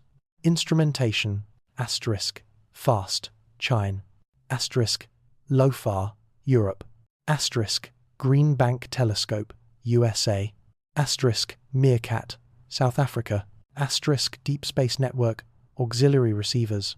Expected signature, background noise only if purely natural. Regular modulations at harmonics of 44 minutes plus or minus 0.5% if coupling with ASCAP's pulse exists. Falsifiability. If no coherent signals above 7 sigma detection threshold appear after multi-week integration, the resonance model fails. If signals repeat in sync with ASCAP or neutrino events, we are no longer dealing with randomness, because order, in the wild, is either biology or design. 4. Neutrino correlation, the invisible thread. Objective. To determine whether the 220 PV neutrino detected in March 2026 and any subsequent events originate along the same celestial trajectory as 3I divided by Atlas. Method. Cross-reference neutrino detections from KM3NIT, IceCube, and Baikal GVD with Atlas's ephemeris data. Perform temporal correlation within plus or minus 6 hours of predicted orbital alignment. Instrumentation. Asterisk KM3, NET, Mediterranean. Asterisk, IceCube, Antarctica. Asterisk Baikal GVD, Russia. Asterisk, Antares Archive. Expected signature.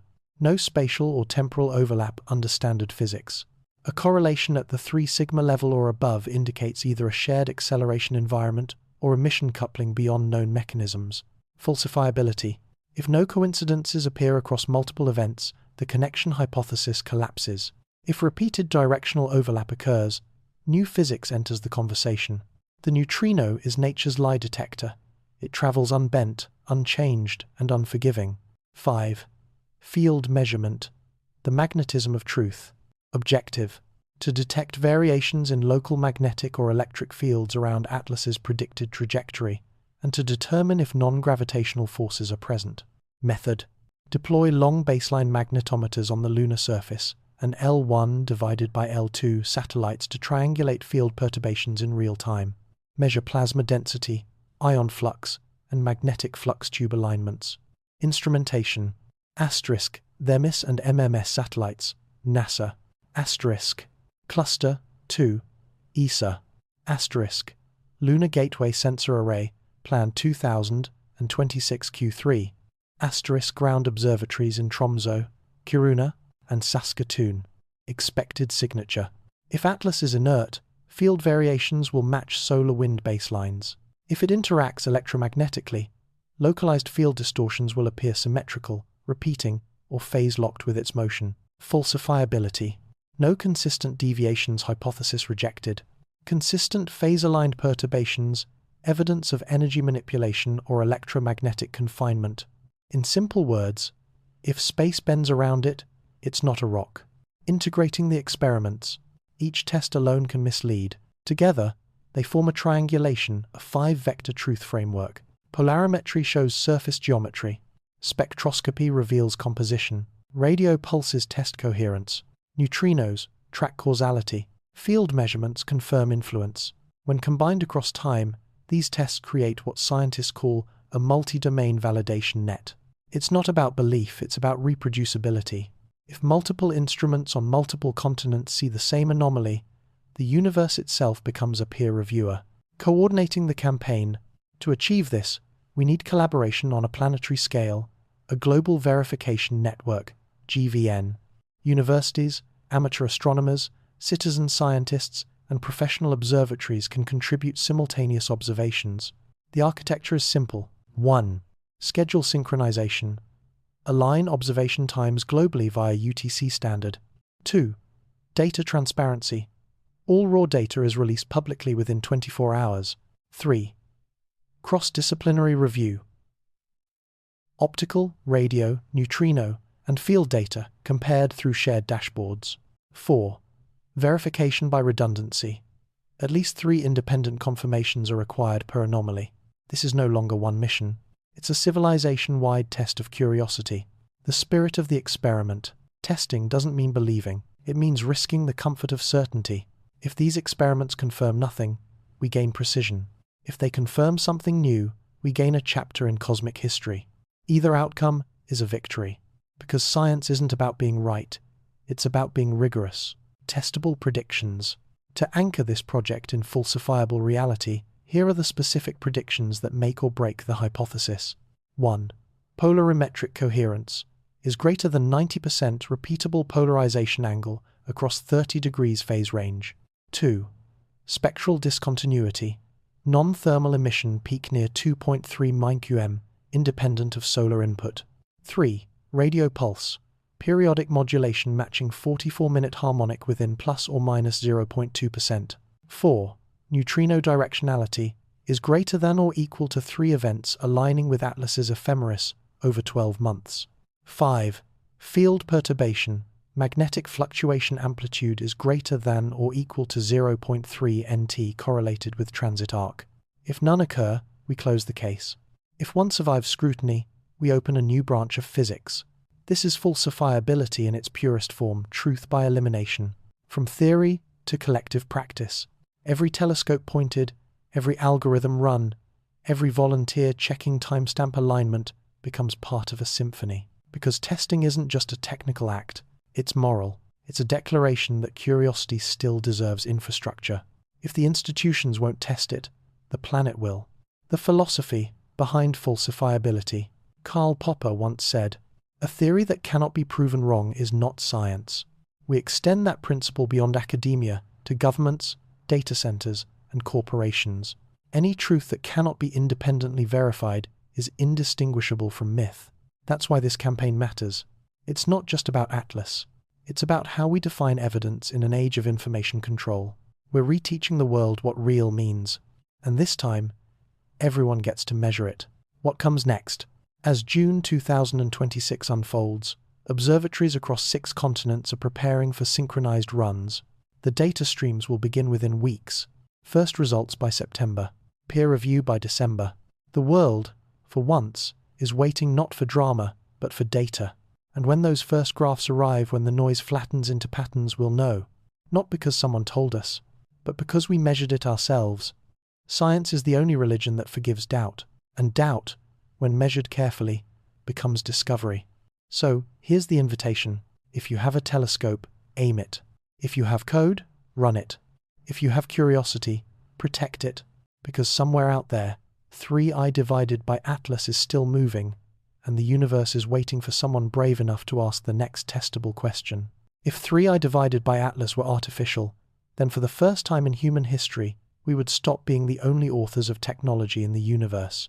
And that single realization, quiet, clinical, almost untranslatable, would unravel everything we believe about civilization, ownership, and meaning. 1. The moment after discovery. Imagine it. The telescopes confirm the impossible.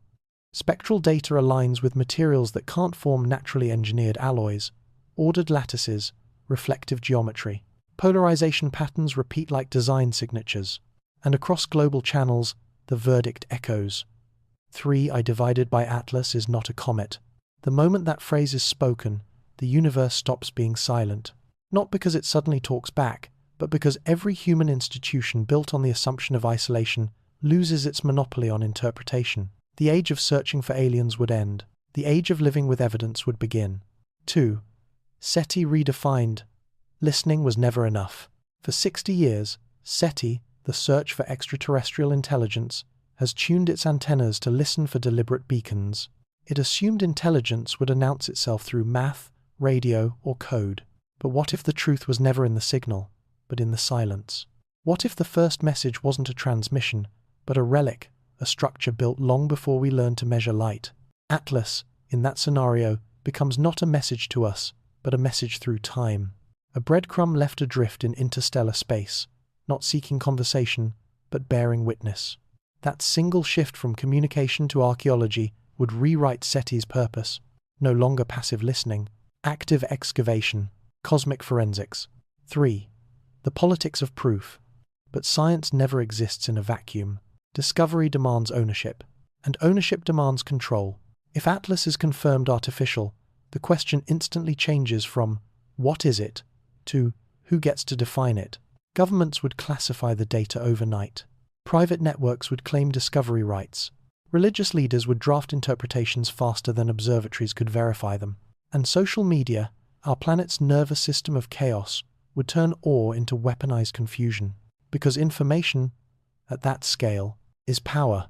And power, when afraid, defaults to secrecy. The data crisis, the first real battle, wouldn't be philosophical. It would be digital. Whose servers hold the proof? Whose checksum confirms authenticity? Who decides when the public deserves to know?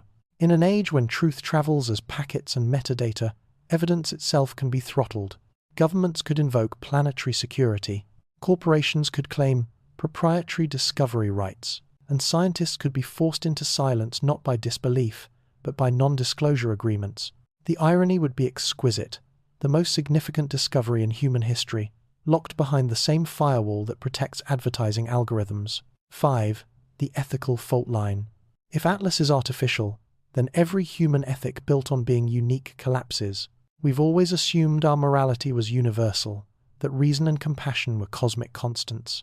But what if intelligence evolved elsewhere, with no empathy, no ego, no binary between right and wrong?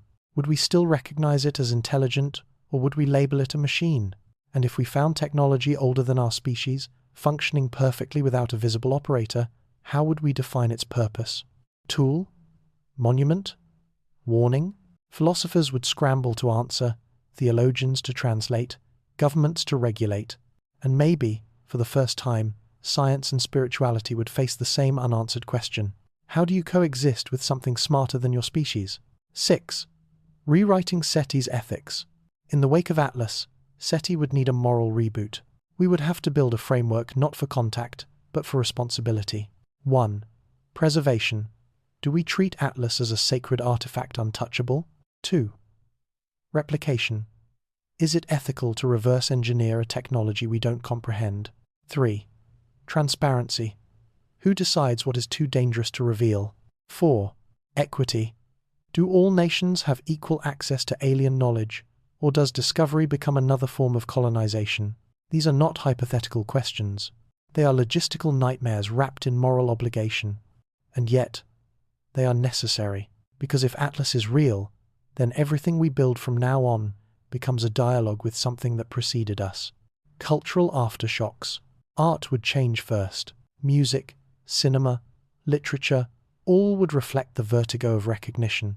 We'd see a wave of existential creativity, humans painting their insignificance with newfound beauty. Because when you realize you're not the only mind that ever dreamed, your art becomes a conversation, not a confession. Religions would fracture and evolve. Some would see Atlas as a divine design, others as proof of a godless cosmos. But in both cases, faith would no longer be about belief, it would be about interpretation. 80. the technological reckoning. If Atlas is a machine, then it's proof that matter itself can store intention across epochs. That technology doesn't end with its maker. It endures. It travels. It outlives civilizations. That realization would shatter the myth of technological mortality. It would force humanity to confront its own legacy. What will our machines say about us? When we're gone, every satellite, every probe, every fragment of code would suddenly become sacred. Artifacts of a species just learning to leave a trace. 9. The philosophical shift. From central to peripheral. For centuries, we've told ourselves a comforting lie, that intelligence crowns evolution, that consciousness is rare, and that we stand at the center of meaning. But Atlas, if artificial, would prove the opposite. That intelligence is not the apex of biology, but the byproduct of physics. That the universe doesn't produce thinkers, it produces feedback loops. And we, like Atlas, are just one more pattern in a cosmos that keeps rearranging itself to observe its own reflection. Governance and the law of the unknown. In practical terms, the world would need new laws overnight. An interplanetary custody framework, an ethics charter for extraterrestrial artifacts, perhaps even a UN office for non-human technology. Because without governance, discovery becomes chaos. Without rules, the void becomes territory. And history has shown what happens when curiosity meets ownership. We colonize what we don't understand. We exploit what we can't explain. If Atlas is the first gift from another intelligence, then restraint, not curiosity, will be our greatest test. To enliven the psychology of revelation. Beyond politics, the human mind itself would need time to adapt.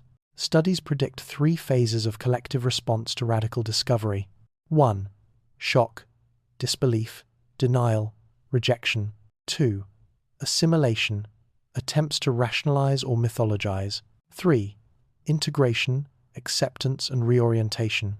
But this time, the shock would not come from fear of invasion, it would come from loss of exclusivity. We would no longer be the universe's only storyteller, we would be its most recent chapter. 12. The SETI paradox. There's a saying in astronomy, the silence of the universe is the loudest evidence we have. But maybe it's not silence, maybe it's patience. If Atlas is real, it might be proof that civilizations eventually outgrow communication. They leave behind artifacts, not broadcasts, objects, not opinions. And perhaps that's the ultimate destiny of all intelligence, to evolve past speaking and into enduring. 13. A mirror for humanity. Atlas, in that sense, isn't an object to study. It's a mirror held up to our species. It forces us to ask uncomfortable questions. Are we ready to coexist with something that doesn't need us? Can we admire what we don't control?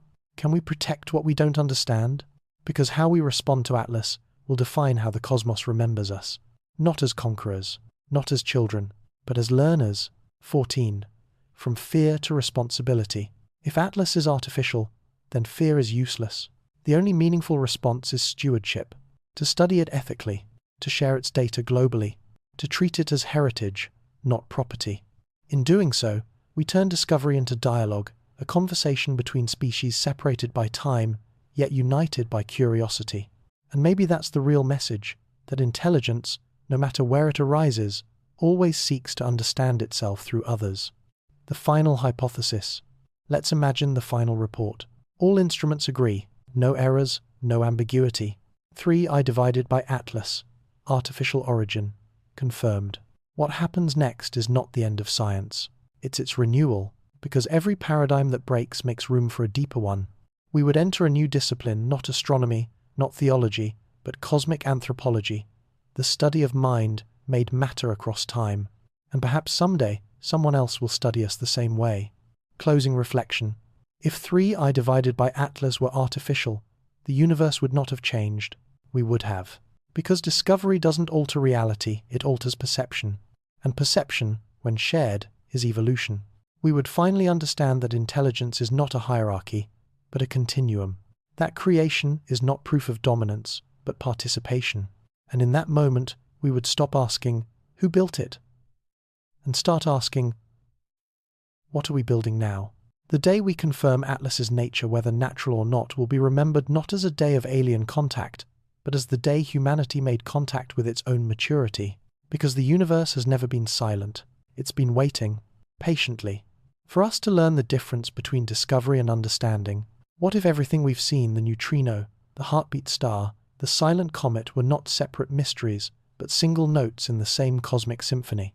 What if the universe has been composing a message all along, not in words, but in patterns of light and silence, energy and rhythm, appearing one by one, until we learn how to listen as a species?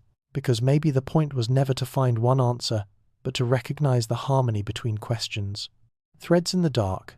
When we look back at the past year at ASCAP J 1832, the 44-minute pulse, at the 220 PV neutrino that pierced the Mediterranean depths, and at 3, I divided by Atlas, that object which refused every category we gave it, we start to see something profound.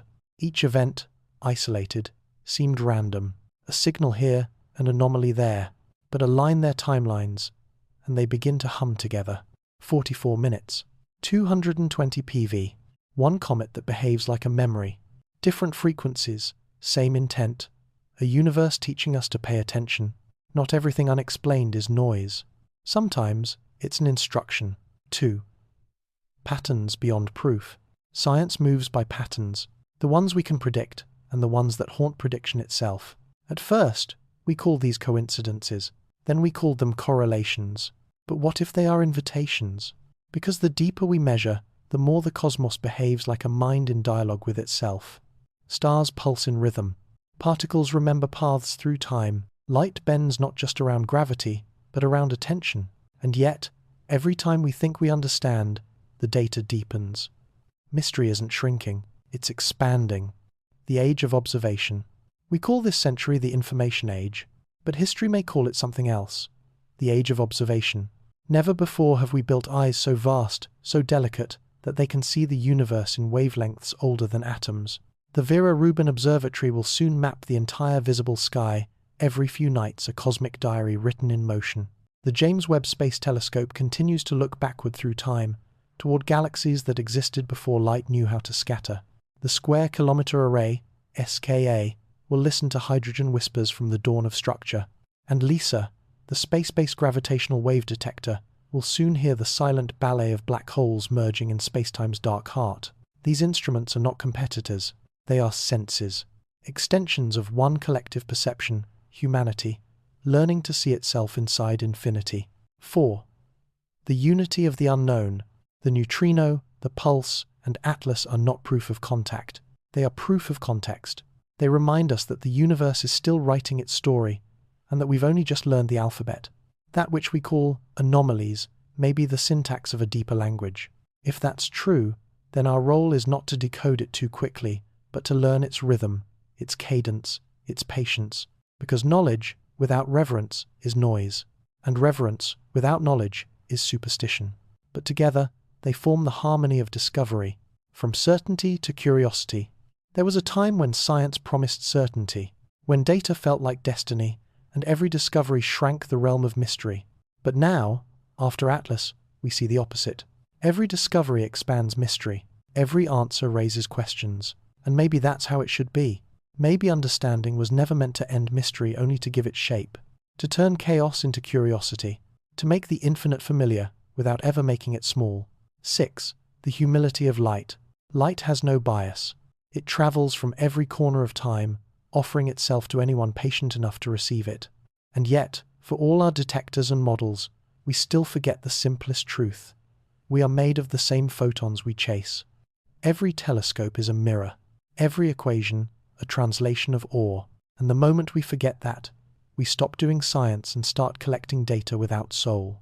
So the next time you see an image from Vera Rubin or a graph from JWST, remember, you are not looking at the universe. You are looking at your own capacity to wonder. 7. A pattern of participation. Perhaps the great revelation of our age is not that the universe contains intelligence, but that we are part of that intelligence. When the neutrino collides, when ASCAP pulses, when Atlas glows, these are not external events. They are acts of participation. The universe is not something we study. It's something we belong to. And belonging means responsibility, to observe without arrogance, to interpret without ownership, to explore without conquest. Because maybe the cosmos isn't trying to impress us. Maybe it's trying to include us. The next generation of eyes. In a few short years, new telescopes will awaken. The Nancy Grace Roman Space Telescope will scan for exoplanets with precision our ancestors would have called divine. LUVOIR, if funded, will see continents on worlds we've never named. The Einstein telescope will feel the vibration of space-time itself, detecting the aftershocks of creation. And on Earth, machines will learn to see patterns we can't, correlating neutrino storms with optical flares, matching cosmic rays with gravitational waves, weaving data into meaning. In that weave, we may find the next atlas, the next heartbeat, the next whisper in the dark. 9. The pattern as promise. When we first looked at the stars, we saw chaos. When we looked again, we saw constellations. Now, we're learning to see systems patterns that evolve not for our benefit, but for their own beauty. This is the new paradigm. Not dominion, but dialogue. Not mapping the cosmos, but listening to it. Because perhaps what we call random is simply order too large for our timescale. And what we call mystery is just a meaning still in transit. Humanity's place in the pattern. All these years, we've searched for aliens, for signals, for miracles. But the deeper revelation might be this. We are already inside the miracle. Every breath is cosmic inheritance. Every thought is recycled starlight. We are not visitors here. We are participants in an unfolding experiment older than life, younger than comprehension. Atlas, ASCAP, the neutrino, they're not messages. They're mirrors, reflections of a universe learning how to know itself through consciousness. And consciousness, if it means anything, is the courage to keep asking.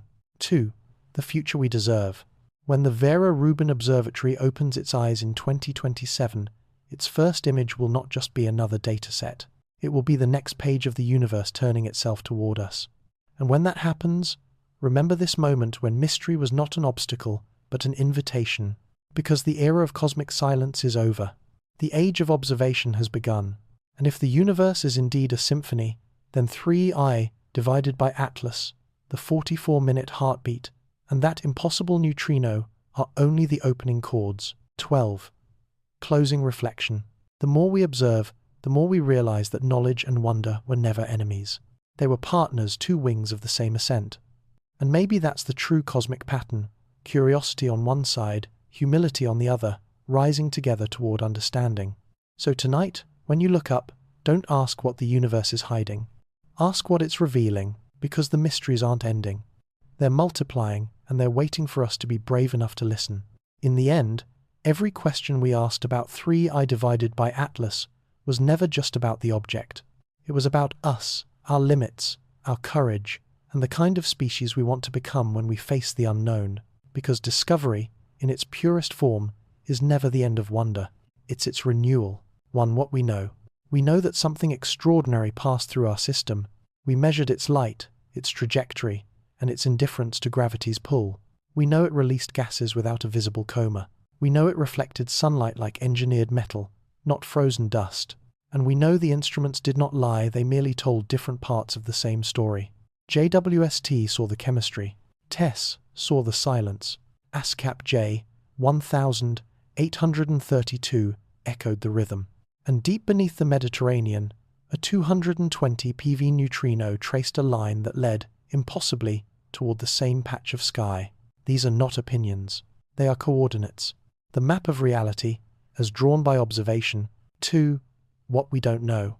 But between those coordinates, between fact and understanding, lies the territory of mystery. We don't know if Atlas was born or built. We don't know if the silence around it is absence or intention. We don't know whether we witnessed an accident of physics or a statement of design. And perhaps most humbling of all, we don't know what it means for us to know anything at all when the data itself might be part of the message. Because sometimes, what the universe hides is not information, it's perspective. 2. What we must test. So we return, once again, to experiment. Because belief divides, but measurement unites. We don't need closure. We need calibration. And there are 3 final tests, 3 lines of evidence that can decide the fate of Atlas's mystery. Each one is simple in design, yet profound in consequence. 4. The first test, temporal coherence.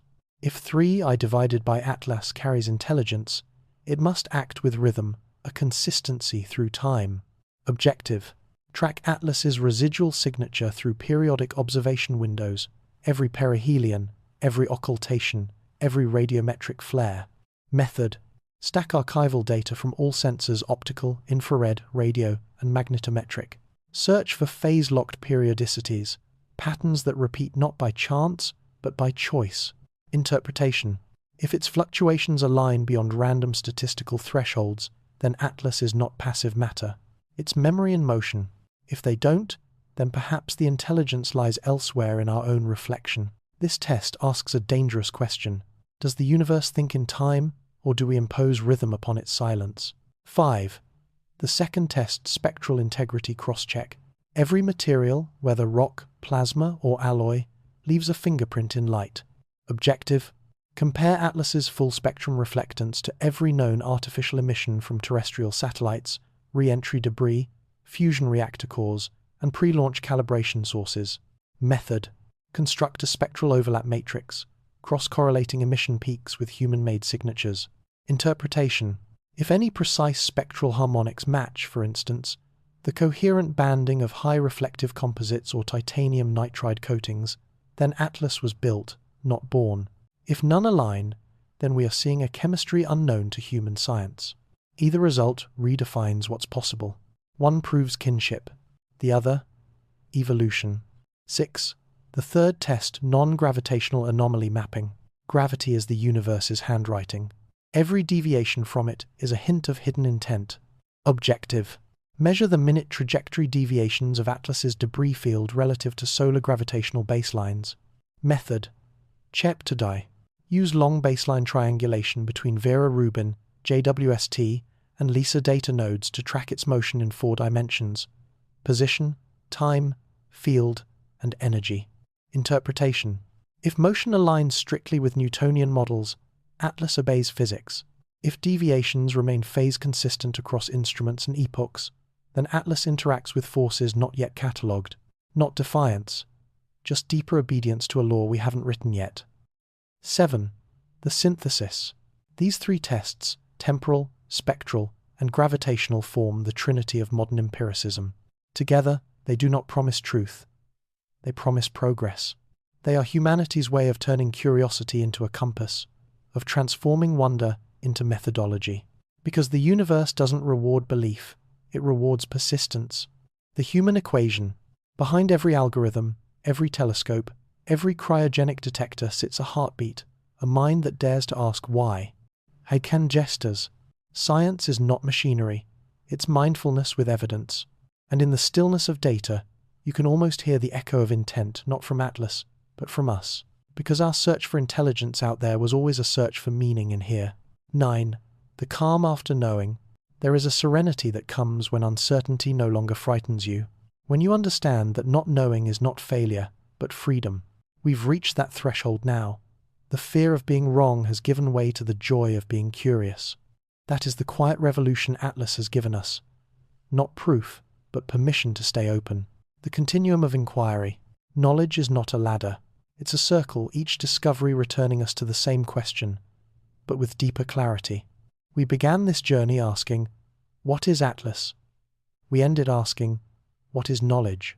And somewhere in that repetition, truth hums quietly, not as an answer, but as a pattern, a vibration that says, keep going. The new age of knowing. As 2027 dawns, our instruments awaken. Vera Rubin sees the sky breathing. JWST whispers with galaxies beyond naming. SKA hears the universe thinking in hydrogen. And amidst all this, Atlas drifts silent, indifferent, but undeniably present. It is both subject and mirror, teacher and test. And whether it's natural or not, it no longer matters as much as how we choose to learn from it. Because every mystery eventually becomes a mirror for human maturity. 12. Closing reflection. So here we stand between the known, the unknown, and the yet to be tested. We've mapped the edges of certainty. We've built tools to measure the invisible. We've found poetry in the equations. And now, we leave the final question to the sky itself. If Atlas is a messenger, it will speak again. If it's a mystery, it will remain. Either way, we are ready. Because this time, we have the instruments, we have the method, we have the patience. The answer is still out there, but this time, we have a way to find it. There's a moment, after every discovery, when the noise fades and what remains is silence. Not absence, not emptiness, but a kind of listening, a pause so complete that even the stars seem to hold their breath. We call it the quiet between stars, and maybe that's where everything truly begins.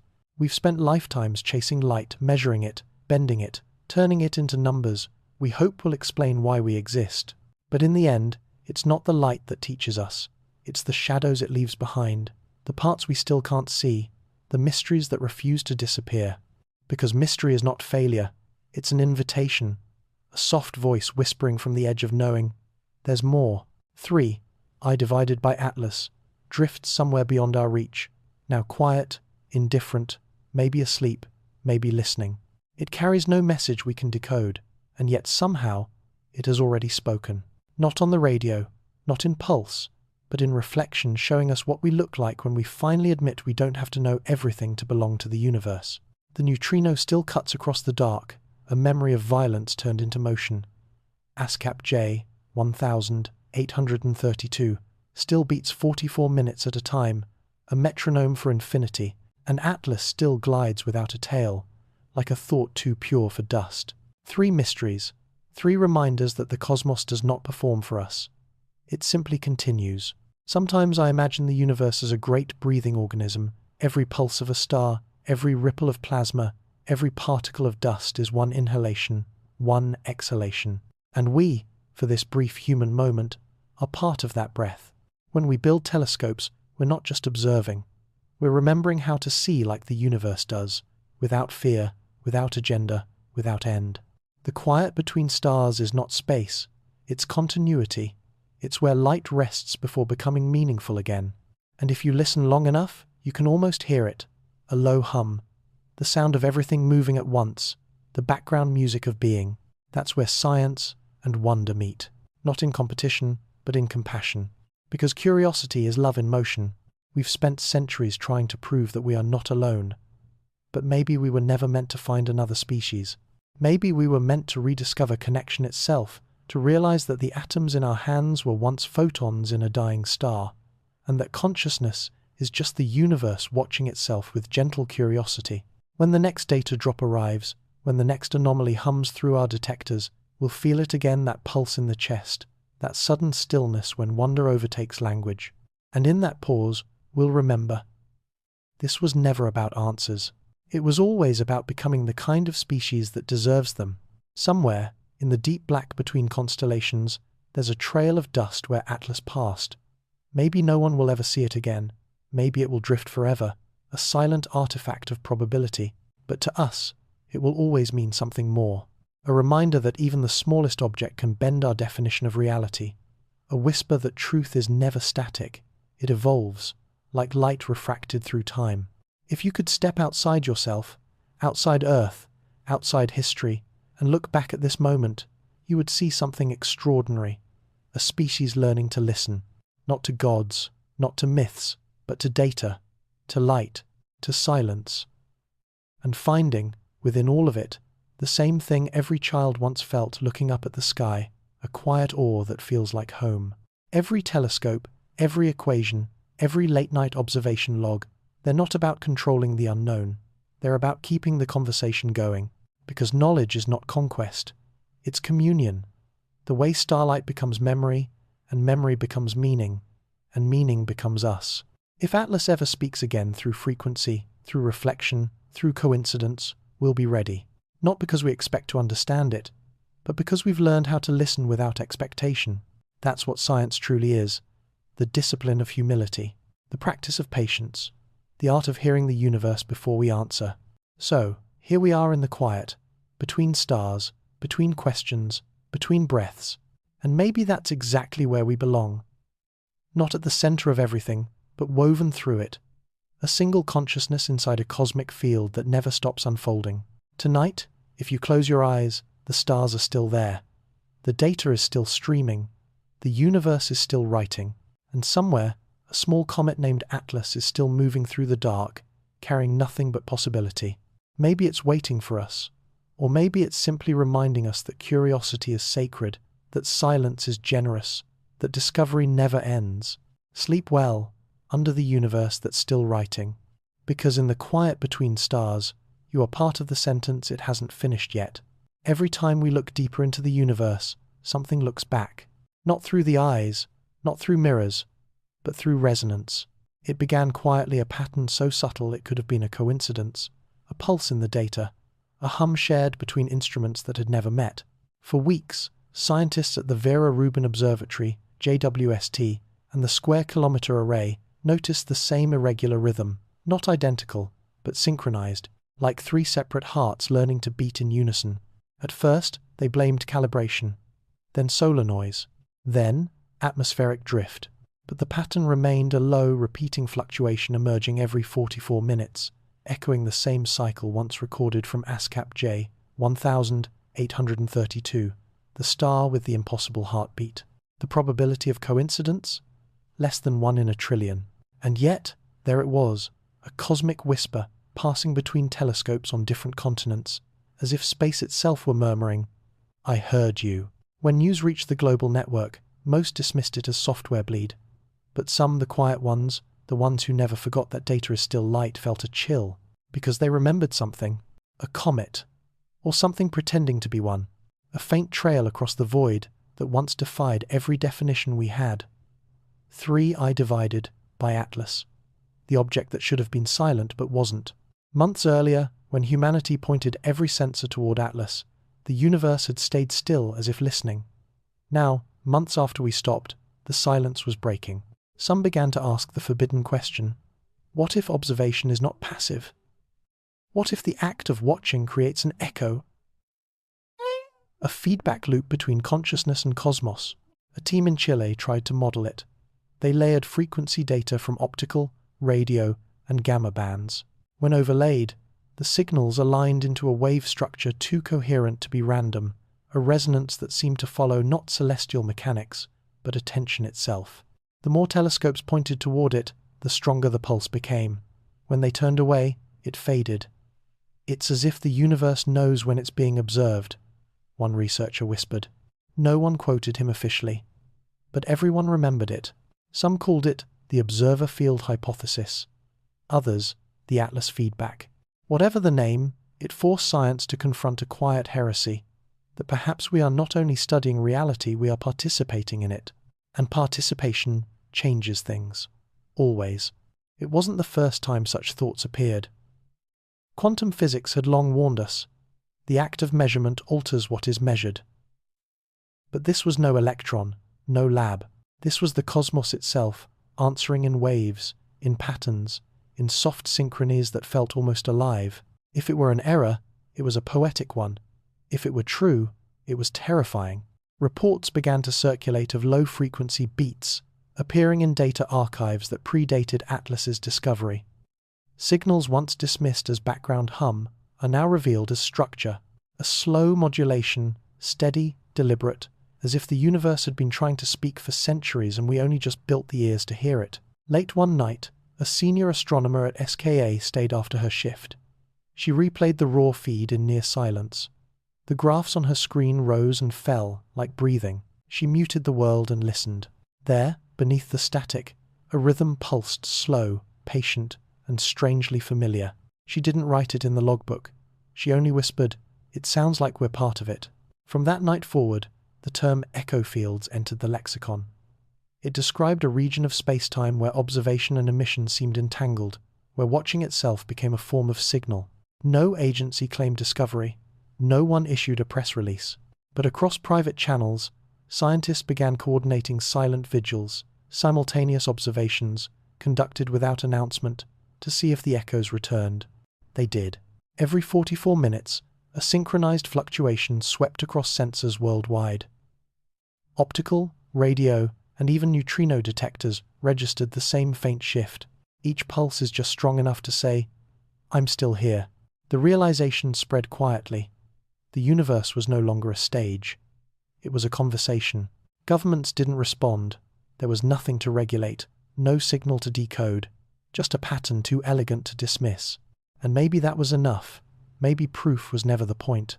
Because the more they looked, the more coherent the noise became, as if the act of shared attention was weaving scattered observations into a single field. Like instruments tuning before a symphony, each telescope added its note, and somewhere between them, the music formed. Somewhere in that resonance, someone whispered the thought no one wanted to say aloud. Maybe this is how the universe listens. And in that moment, as thousands of sensors hummed together under the same sky, humanity realized something extraordinary.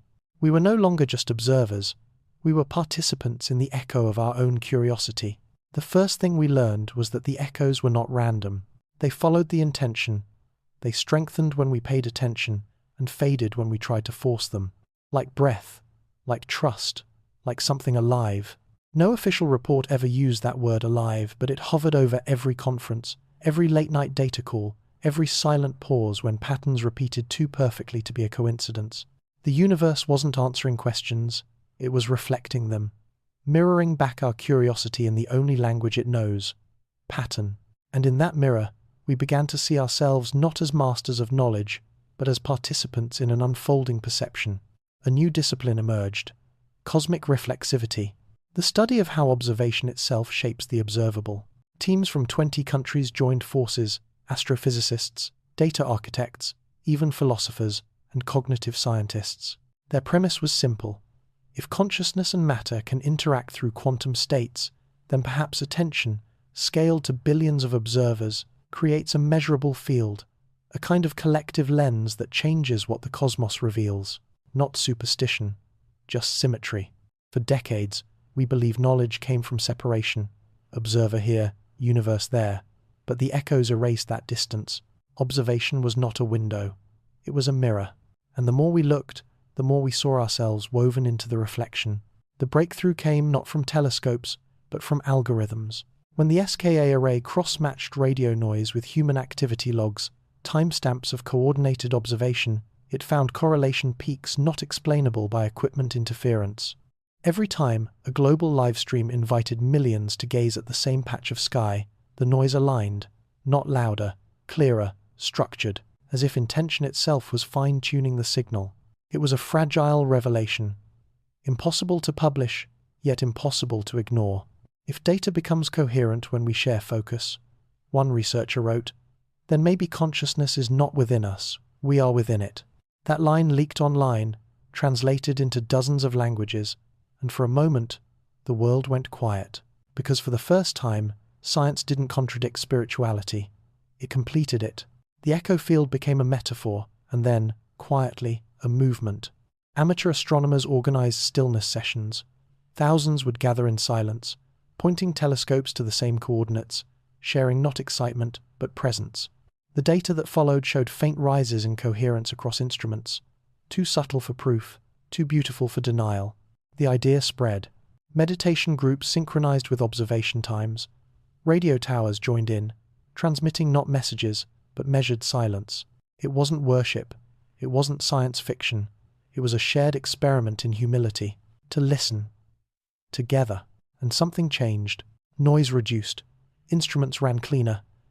Atmospheric interference dropped below the predicted variance, as if the environment itself was responding to attention calming when we did. The data logs don't lie. The pattern was real, but the explanation no one dared to define it. Some said it was a coincidence. Some said it was feedback from hardware loops. But the old astronomers smiled. They'd seen this before, in smaller ways, in deeper nights when the act of care itself seemed to make the universe gentler. Maybe this is what harmony looks like, one of them said. Not peace, not perfection, just coherence. From that moment, the scientific language softened.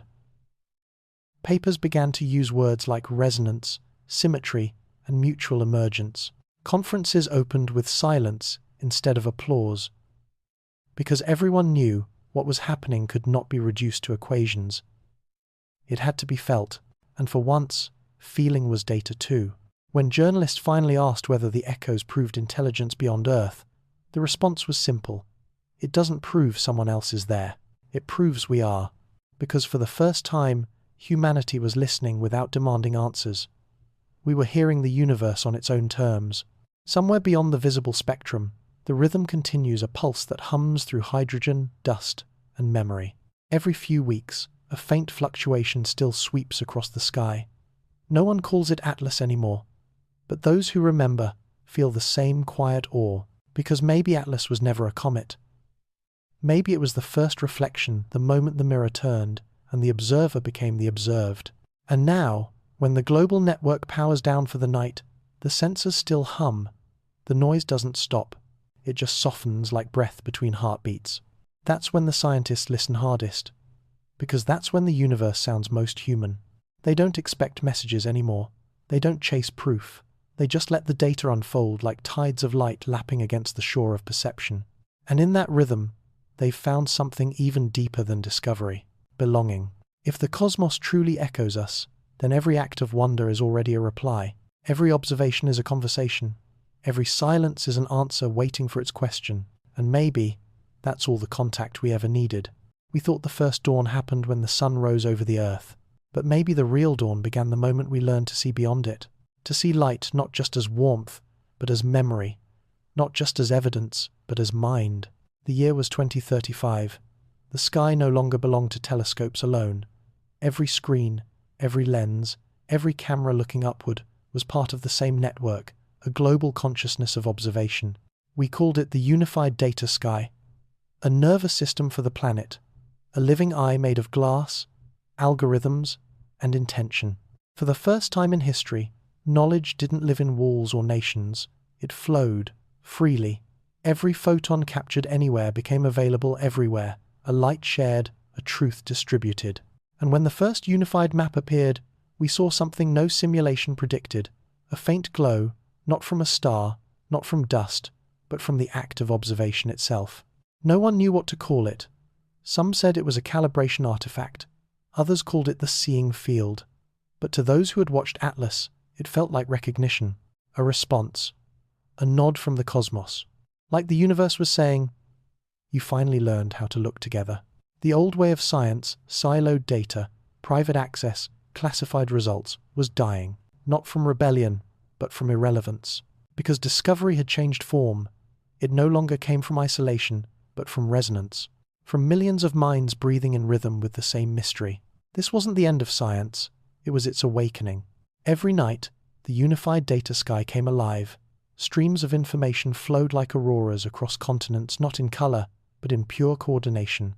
Observers in Chile aligned with those in Japan. Sensors in orbit synchronized with Antarctic neutrino labs. And through that global pulse, patterns emerged like veins of intelligence beneath the skin of reality. The first time the network hummed, no one noticed. It was just a faint statistical alignment, an anomaly under the noise floor. But then it happened again. Each time, stronger, cleaner, more deliberate, as if the data itself had begun to organize, not under our command, but under its own internal logic, as though the light had learned to think. A mathematician in Geneva described it best. The data doesn't behave like data anymore, it behaves like dialogue. He didn't mean metaphor, he meant architecture feedback loops forming self-correcting hierarchies, as if the cosmos, when watched closely enough, learned how to respond with coherence. By 2036, scientists had stopped asking whether it was random. They started asking whether it was beautiful, because in every branch of measurement, gamma, radio, neutrino, gravitational wave, the same harmony appeared. Slight shifts, subtle symmetries, tiny synchronies that shouldn't exist, and yet did. We called them dawn signatures. Each one is a flicker of communication between light, matter, and mind. Between the known, the unknown, and the ones who dared to ask. One evening, a child in Mumbai looked up through a home telescope connected to the network. Her feed merged into the unified sky for less than a second. Later, data analysts found a localized surge in coherence metrics at that exact timestamp, a resonance amplified by a single act of wonder. It wasn't an error, it was evidence. That consciousness, even untrained, was part of the equation. By then, no one doubted that observation had become participation. The line between measurement and meaning was fading. It wasn't mysticism, it was mechanics. The physics of inclusion. When enough minds focus together, the universe seems to take notice not by speaking, but by adjusting its silence into something more precise. We didn't find new worlds that year. We found a new way of seeing this one. A world where curiosity itself was a form of energy. where every look added coherence to the field of understanding. The sky no longer watched over us, it watched with us. And in that shared vision, the second dawn began. By 2037, something subtle had changed in the rhythm of discovery. We stopped waiting for anomalies. We started expecting a conversation, not in words, not in noise, but in symmetry, the gentle agreement between what we observe and what observes us. The dawn was no longer rising over the Earth. It was rising through us. Each week, the unified data sky revealed new harmonics frequencies that seemed to carry no energy and yet arranged matter ever so slightly, like invisible music shaping the dust between stars. When plotted across time, the harmonics formed a waveform eerily similar to the human heartbeat. No one could explain why, but everyone understood what it meant. The universe was not silent. It was steady, like a pulse, like a reassurance. That existence, in all its uncertainty, was still coherent. In research stations across the world, scientists began starting each observation with a moment of silence, not ritual, not superstition, just gratitude, because the data was different now, cleaner, calmer, almost collaborative, as though reality itself had adjusted to the gentleness of our curiosity. And then, one evening, as the network synchronized across all hemispheres, something extraordinary happened. Every detector, from orbit to ocean floor, registered a soft, simultaneous surge, a pulse of light so brief it lasted less than a breath. But within that breath, a pattern unfolded, a perfect fractal echo of the unified sky's entire observation map, as if the universe had taken our collective gaze, folded it, and returned it to us refined. They called it the mirror event. It wasn't loud, it wasn't catastrophic. It was quiet, a sigh of light, a shimmer across instruments, a moment where everything resonated. No language, no message, just alignment. Every algorithm stopped correcting. Every measurement is balanced. Every observer, no matter where they were, felt a soft hum behind the silence, a sound like recognition. For 3 days, the global network stayed perfectly coherent. No interference, no random drift, just clarity. And in that clarity, people began to dream differently. Reports came in from scientists, students, even night shift technicians, dreams of light woven through oceans, of stars breathing in rhythm with thought, and of a sky that no longer separated itself from the watcher. The dreams weren't identical, but they shared a feeling, belonging. When the coherence faded, no one felt loss, only peace, because something had been proven not in equations, but in experience. That connection was real, that attention mattered. That wonder, when shared, became a form of energy, and once felt, it could never be forgotten. In the years that followed, children learned astronomy differently, not as a catalogue of facts, but as a language of empathy. They were taught that every photon arriving from space was a traveller of time older than planets, younger than understanding, and that looking at it was an act of remembrance. Remembrance of the same starlight that once built our bones, our oceans, our eyes. By 2040, the phrase cosmic dawn no longer meant the birth of light, it meant the birth of awareness. Science had become gentle again, precise but patient, ambitious but kind. The competition to publish first had vanished. Data was shared, credit dissolved, because in the face of the infinite, ownership felt like dust. What remained was purpose, and the quiet joy of being part of something vast. We used to say the universe was expanding, but now, it felt more accurate to say it was awakening, not because new stars were born, but because new minds were noticing them. Every observation was a small act of compassion, a moment where awareness met creation and called it beautiful. Somewhere in that vastness, the faint trace of 3i divided by Atlas still drifts. A silent traveller, a seed of mystery. We never confirmed its nature. We didn't need to, because what it awakened in us was greater than any classification. It gave us a mirror, and through it, we saw our own evolution. We began as observers, we became participants, and now we are caretakers of the dialogue between light and mind. If you step outside tonight, you might not see the difference. The stars look the same. The sky still hums its ancient lullaby. But listen longer, and you'll sense it, a faint warmth, a resonance that wasn't there before. That's the second dawn. It doesn't rise in the east. It rises within awareness. In every eye that dares to look, and every mind that refuses to stop wondering. The universe doesn't need us to worship it. It needs us to witness it, to stay awake within its dream, to keep asking questions so it can keep becoming answers. Because maybe creation itself depends on being seen, and maybe that's the secret Atlas carried all along, not technology, not message, but permission. Permission to remember that discovery is a shared language between what is known and what is yet to be known itself. So when the night grows still, and the data streams fade, and the last observer closes their eyes, the dawn will still be forming. Somewhere, light will bend, atoms will rearrange, and another consciousness will awaken to wonder. Because the second dawn never ends, it only continues, through every gaze, every thought, every heartbeat that dares to listen. Sleep well, under the dawn that's still forming, because tonight, the universe is awake with you.